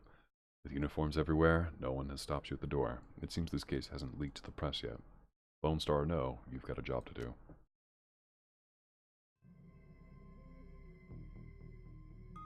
It's always interesting to see what they do with these tile sets. There's Aguirre. Took your sweet time, didn't you? You know traffic these days. Fill me in. We had to run over the evidence while you were en route. Turns out this might not be a Ripper murder after all. I left the computer on in the office over there if you want to see for yourself. The victim worked here for the NTSB warehouse on a black box research. The National Transportation Safety Board. This warehouse is used to go over the wreckage from plane crashes to try to determine what happened. Vic was in charge of their highest priority investigation at the moment. They got through the victim's computer, and this case notes indicate he was selling secrets. Idiot kept records. Scientists don't make good criminals, that'll get you killed quick. Selling corporate secrets, not the wisest career choice. Nope. Some runner like you probably offered him to cover up his corp master's involvement and tried to make it look like a Ripper killing. There's the office key. Check it in yourself if you want. I will indeed. I can navigate to the door, that is. And why are you suddenly looking at me? Nothing, nothing, nothing. What's this back here? A clue, perhaps? Apparently I can clip inside the... What the hell? Okay, apparently I've clipped into the wall and I'm interacting with something behind me. This appears to be the victim's locker. The door is slightly ajar. Inside you see several of the dead man's personal items. What can the toothbrush tell us? Still wet from being used. It smells of mint and cigarette. What can the comb tell me? Black plastic has some wiry gray hairs in it. In other words, completely useless. Thankfully we didn't get stuck behind there like we did with that wall. What's over here? I don't need to go right now. Fair enough. Old poster depicts a svelte young woman posing with an assault rifle. Nice.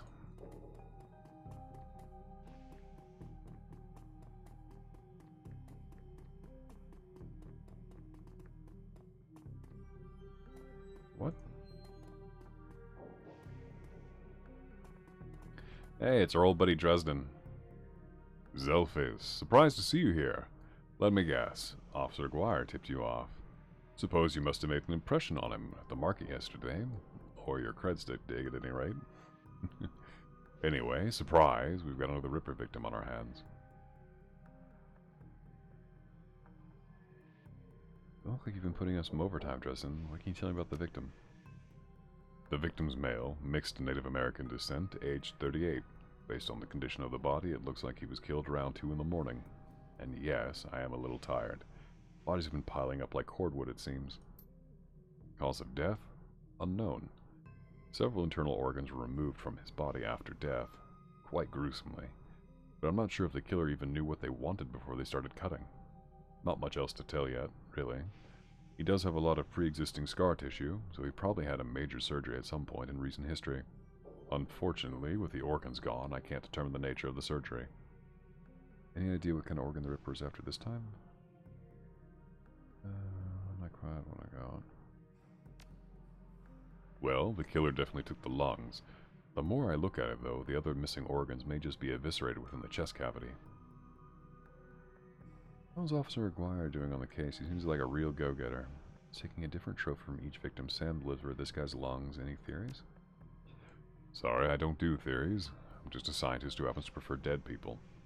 However, while there was massive damage to the chest cavity, I can see that the victim's lungs were transplants, which is interesting, since another victim's missing heart was also a transplant.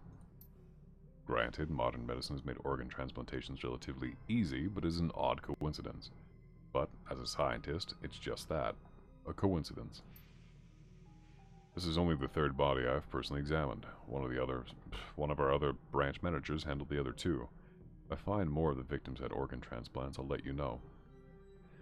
How's Officer Aguirre doing on the case? He seems like a real go-getter. Aguirre would love to solve it before McCluskey and get his gold detective shield. Plus, he'd love to see McCluskey suck it. Sorry. Would love to see McCluskey suck it in front of his superiors. He's already tried to bribe me to keep information from McCluskey and slip it to him. I'm inspired by their tireless pursuit of justice. Did you take the cash? Do you have any idea how much this job pays these days, sir? I don't think Aguirre's officer's salary is going to do much to seduce me into helping him. Who's the woman over there?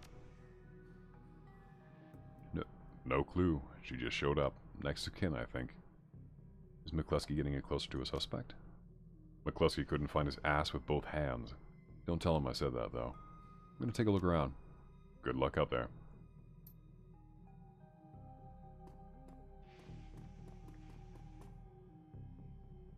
Shannon Halfsky, you're not a cop. No? I see you've been praying. Do you know the deceased? Yes, he's my older brother. I've asked Bear to help me speak to him. She shakes her head, looking like one who has found herself lost in the first time in her life. But I'm afraid his spirit's too disoriented by his recent journey to answer me. You're a shaman? Yes, for all the good it's doing me. If I could just make contact, I might be able to deliver justice and allow my brother's spirit to rest. I tell you, shouldering a heavy burden, maybe there's an easier way. There's gotta be a way to force him to talk. He's a dead man, force him. Yeah, that'll work. Were there any other witnesses? Not so far as I could tell, not among the living anyway. Realization then dawns, bringing on the light back to her eyes. But my brother's spirit may not be alone here this night. She closes her eyes and concentrates, droning a low chant you can barely hear. Yes, the other spirits who may be of help. Her features harden in frustration as if she's searching for something that remains elusive. Sighing, she opens her eyes and fixes you with a stare. They can't do it alone. What do you need? This warehouse contains the spirits of plane crash victims trapped between worlds. They wish to help, they wish to be heard, and I think they may have something to say about my brother's murder. Lone Star won't let me in there, but you seem to have the run of the place. If you could find personal items that belong to the victims, I believe that I can summon a spirit to speak with us. I need at least 2 such objects. Can you help find them for me? I'll do what I can, no promises. I seriously want to know why this door is locked.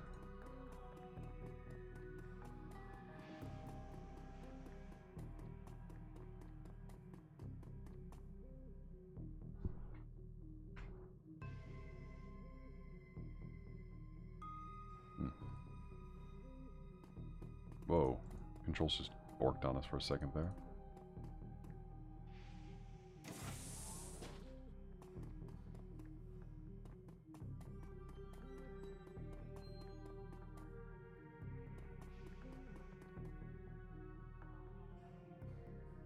Dig through the, there's a large pile of old shoes on the ground next to the airplane seats. There could be discarded luggage or possibly the shoes worn by occupants of the plane at the time of the crash. There are 3 shoes with no matching pair. Left blue sneaker, red high thigh. What's this one? Rubber sole. Inspect the high heel pump. Department store knockoff and of Italian brand. The sneaker is a child's and has musty, sweaty smell. Oddly, you get a sort of shock, as if from static electricity when you touch it. This might be one of the items the shaman is looking for. Okay then. If you say so. Also, correct me if I'm wrong, but doesn't that look like the engine component for an SR-71 Blackbird?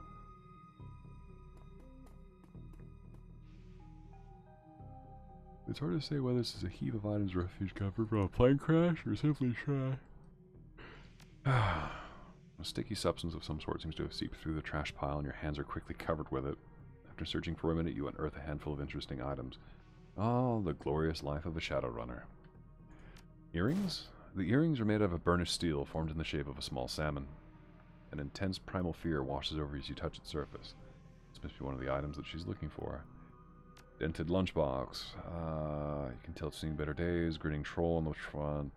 Cred stick. Hey! 200 credits. I'll take it. Alright, not allowed to fiddle with the door. Nothing over here. Damn it.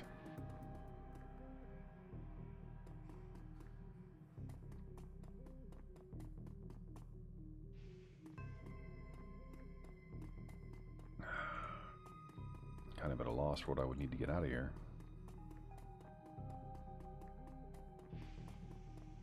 Maybe his toothbrush?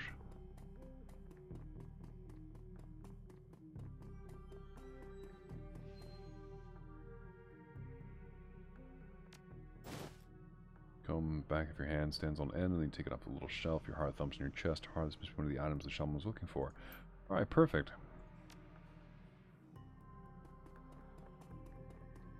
I'm glad that actually turned into something as opposed to them just sticking that in there like, ha! Let them dig through this effortlessly for nothing. Well, we do have 3 items now. I guess that might be all she required.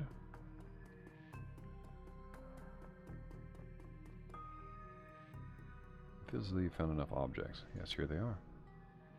She's found. She closes her eyes and chants over them for a time. When her eyes open again, they're filled with tears. Thank you. These items are all I need. It shouldn't take me long to... The hell is this? Oh boy, it's McCluskey. Here to ruin the day. Officer Growl traces after the detective, only meeting her eyes from... She's the victim's sister, sir. She, is a crime scene officer, not some Salish drum circle. Whoa. So not only is he an incompetent, he's also an asshole and a racist. Nice, McCluskey, going for the trifecta.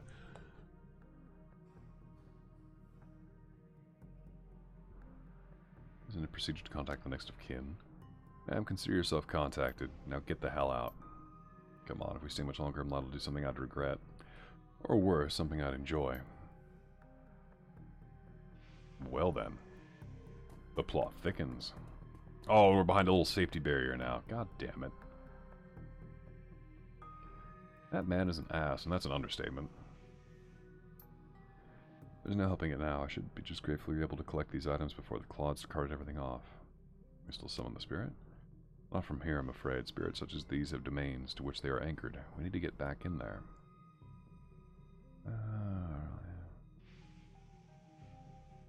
Not looking good right now. Do you have any plans for later in the evening? A little breaking and entering, perhaps, under cover of darkness. Not a bad plan. Sure you up for this? It must be a rabbit hole. I'll have to get to the bottom of it. As long as you can deliver, make it worth my while.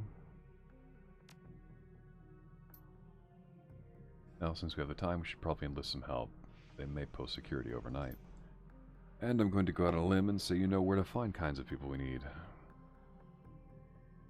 You could say that. Good, I'll put up the money if you find the bodies. Whoa, 4K! Holy crap!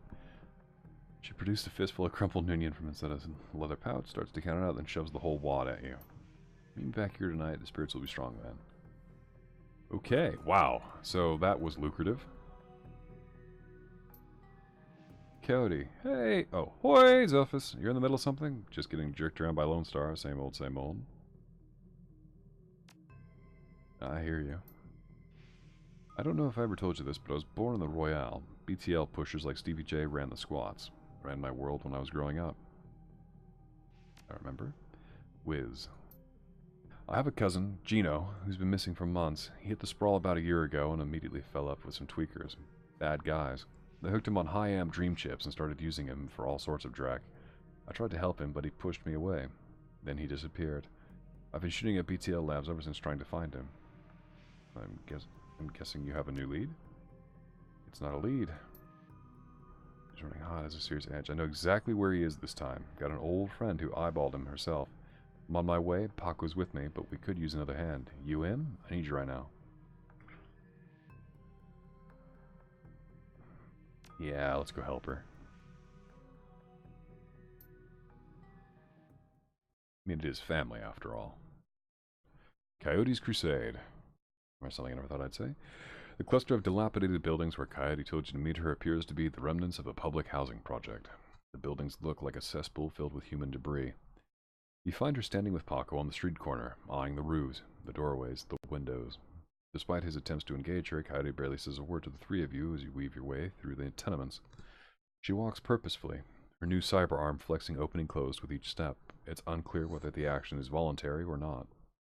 You circle around the back of a building and Coyote jumps up, grabs the bottom rung of a fire escape ladder and pulls it down. Without a signal, she starts her climb towards the roof. Paco looks at you worriedly and hurries up worriedly and starts up the ladder. You know, I think this might be the last mission for me tonight before I call it a night.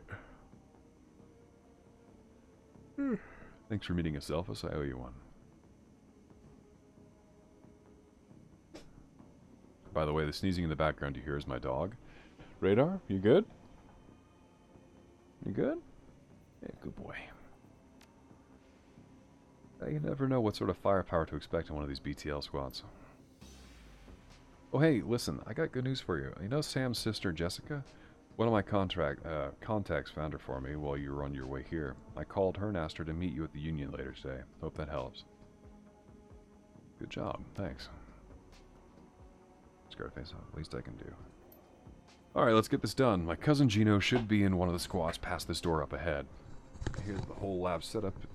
Excuse me.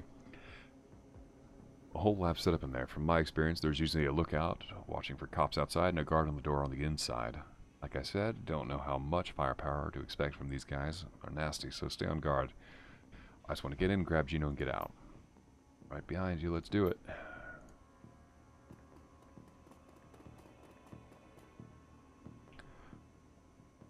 You know, those odd times when the art just reminds you of someone. This reminds me of an old friend of mine from middle school and high school named Steven. Aside from the tusks and the ridiculous hairstyle, and the pointed ears, is almost a spot-on match. The orc looks twitchy, his eyes rolling in his head. He scans the three of you, looking past to see if there are others.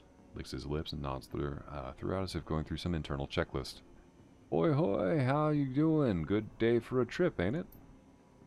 Coyote leans in and whispers in your ear. This guy's a clocker. Trades work time for chips. Part salesman, part lookout. Probably has a signal device for the guys inside. You want to go for a ride? What kind of rides can I go on? We got it all. All of it. We got it all. Yeah. What you want to do? You want to do some crime? You want to be bad? We can hook you up. Don't roll that way? Want to be a hero? Be a hero. We got fairy tale direct chummers love, you name it. And you can slag and frag to your heart's content. That's the real thing, right? Slagging and fragging. Don't matter what the trip, as long as there's slugging involved, right? Coyote's eyes are hard or people's tight little pinpricks of hate. You do snuff too, don't you? The clocker looks around, more nervous now. Maybe, yeah, maybe. For the right price, you can feel it. What it's like to die, what it's like to kill. You sell BTLs, right? His grin's a lopsided grin. Oh yeah, chummer, oh yeah. Better than life. Definitely better. Dream chips, mind benders, SimStim, SimSense without peak limits. High octane intensity. Just let me in. I'll see you around after this. Probably see lots.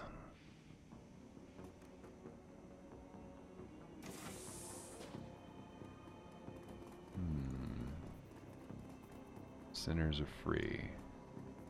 Concerned woman. The woman's probably in her 30s, but hard times have aged her. She looks at you with concern. Don't do it, friends. Don't slot that dreck they're selling. BTLs are killers, theirs most of all. Sound like you know from experience. She pulls her hair back to show you. No implant. Then her mouth tightens and her eyes well up with tears. I do. I know. Lost my husband, lost my son. My daughter. They use her. To record. Tears stream down her face. What kind of guards do they have in the place? She looks around, frightened, and whispers, they're serious. This place is backed by the Yakuza. Japanese mafia. Oh, man. How many and what kind of firepower? There's a guy on the door, Charlie. He sells passes to get in. He's not tough, blind in one eye. There's another 5 or so wandering around. 2 of them are bad news, covered in magic symbols. Mean. 5 or 6, that's not too bad. We have surprise on our side. Any chipheads inside the lab? Yep, all day, all night. They can be dangerous, too. Chipheads dangerous. Once someone's chipped, they can send them any program they want. Make them do whatever. Turn them into whores, killers, anything. Looking for a kid named Gino. Know him? Who doesn't? He's here all the time. Gino's a clocker. Trades his time for chips, like their little errand boy. I saw him go in there this morning. Hasn't come out, so I imagine he's riding a dream chip. Do you have a pass card to get in there? No, but Jamal has, my son's card. Took it off him when his brain fried. Jamal's down the hall. Don't know if he'll give it up, but it's between you and him. Time to go. Alright, that's Charlie, and that's Jamal. Let's talk to Charlie first. Charlie, an orc with an expression of boredom and one milky eye. He drones through his standard patter. Need a pass? 50 Nuyen each. 150 Nuyen for the lot of you. I'll let you come and go as you please. You can chip in there and we'll keep you safe while you ride. BTL chips are separate costs. Last about 3 hours. Prices vary. Buy those inside. I want to take a look around first. If the selection's good, we'll give you 200 on our way out. His good eye twitches as he thinks. Yeah, sure, that math works for me. See you on the way out. Sweet, I don't even have to talk to Jamal. Pass card. Never mind. But I am going to look around.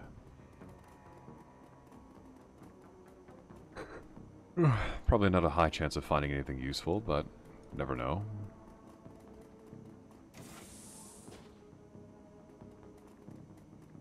Alright, so we got a ganger, keep on moving across the bridge. Another pistol packer. I really love the tile sets in this game, they're really involved.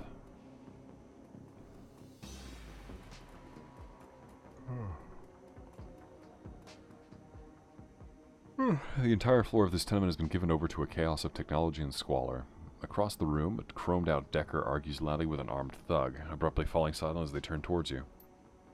BTL security. The shock and willing thug squeaks in panic. It's the crew that took out Stevie J! I told you it was only a matter of time. The man with the cyberdeck calmly speaks with a heavily digitized voice. You mess with the wrong BTL lab, a-hole. This is a Yakuza operation. With a push of a button, I can make these tweakers into my own personal killer puppets. You are fragged. Zelphis, don't attack any of the chipheads. They don't know what they're doing. You could hurt Gino. No civilian casualties. Alright, well, it's good that Gino's packing one of those. Oh, I guess combat has begun?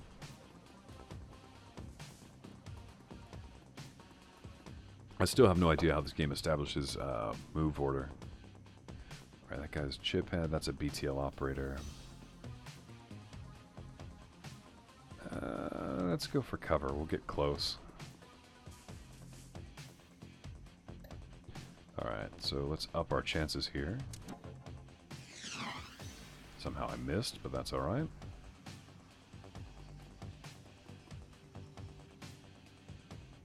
Alright, I'm going to move her... Where can I move her? That's a good spot. I'm going to go around the side. Oh! Okay. Okay! Hostility is increasing.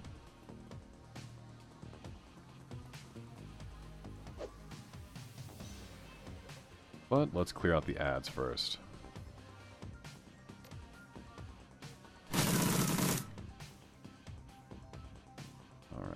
That does 6, that does 7.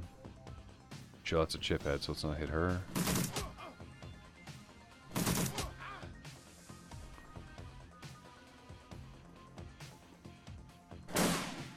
Alright, 2 down, 2 to go.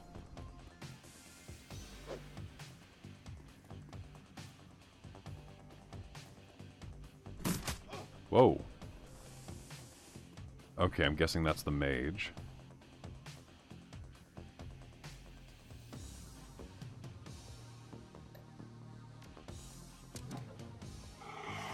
Marked target, heck yeah.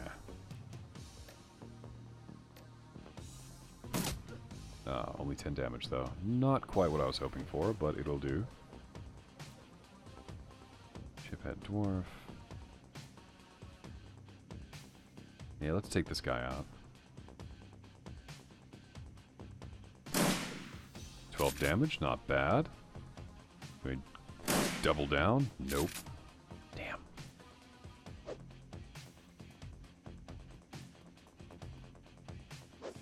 I love the fact that the chip heads can't hit for shit. That's making my life a lot easier.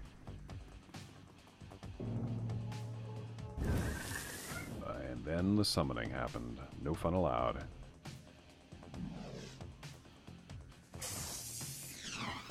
Although it has missed, which is good for us. Oh no. Yeah, let's kill that Decker while we're at it. He won't last long. BTL bodyguard, Yakuza. Oh, that's a mage. Take it down. Oh, reload, I guess. Yeah, good plan.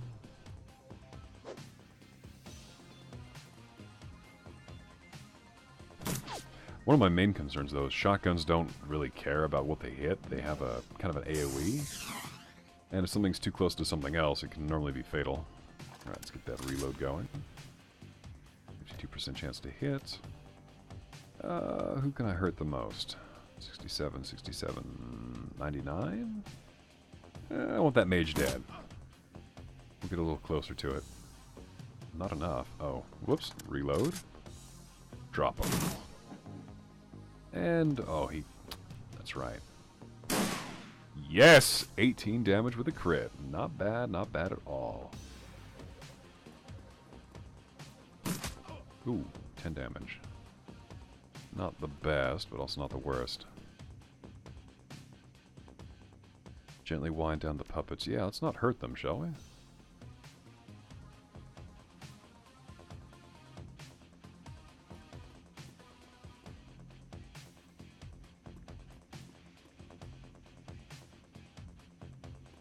Hello there. Point blank with a shotgun. This can only end well for us. Oh, they're running. Good.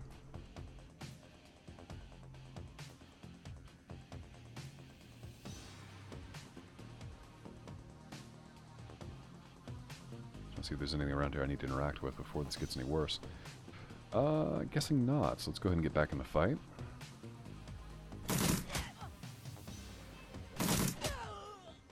Nice. Now I gotta find Gino.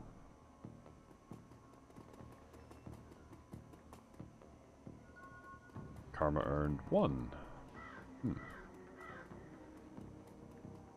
Oh yeah, this dude's having a bad day.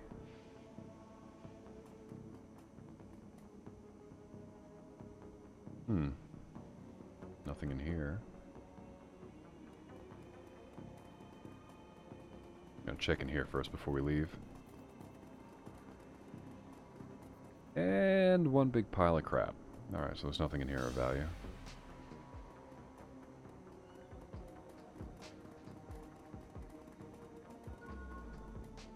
Whoa, this dude is slagged. You eject the BTL Gino's been riding. He gasps suddenly and his eyes flutter open. He looks confused. Worse than the other chipheads you've seen. His lips are white and chapped, his eyes sunk into his head. There's vomit on his shirt and sweat on his forehead. When he speaks, his words are slurred. He's definitely burnt. What the hell? You slotted me out. Who fraggin' slotted me out? Cat is shaking. She looks horrified. Gino, it's me. It's Carla. Gino looks at her with glazed eyes and no recognition. Slot me back in, god damn it. This is bullshit. I didn't want to be here anymore. Slot me back! I'm not going to try and pretend to voice like a druggie. Cody, be careful. Gino wrenches his wrist from Cody's grasp and he staggers back, reaching under his shirt and pulls out a gun. Cody watches him, horrified with tears in her eyes. Gino whips it around, blinking wildly. Back off! Just back the hell off! Take it easy, Gino. We're backing off. He presses his hands to the sides of his head, his finger still on the trigger, and squints. What the hell is wrong with you people? We're trying to help you. This is the way you help me? Look at this place. Look at me. Oh, God, look at me.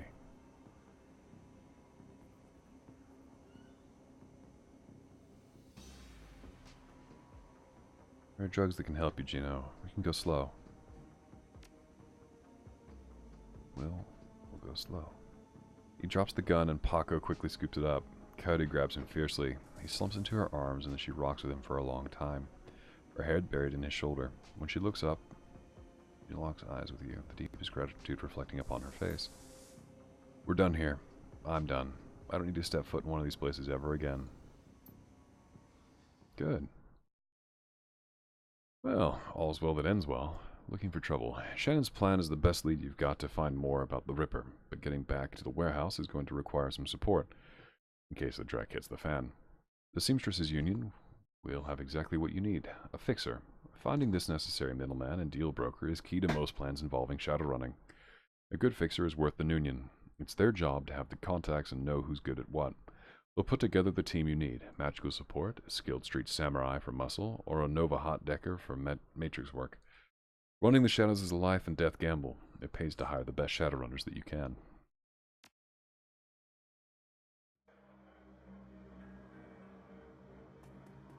John Bartlett. Oh, Cherry Bomb. Flags you down as you walk through the door. Hey, Zelphis, there's a woman looking for you. Jessica something. She's waiting for you by the stage. Bellevue type. Wouldn't order anything. Won't touch anything. I think she's afraid of a disease or something. Thanks, Cherry. No charge, chummer. Why's the bar so empty?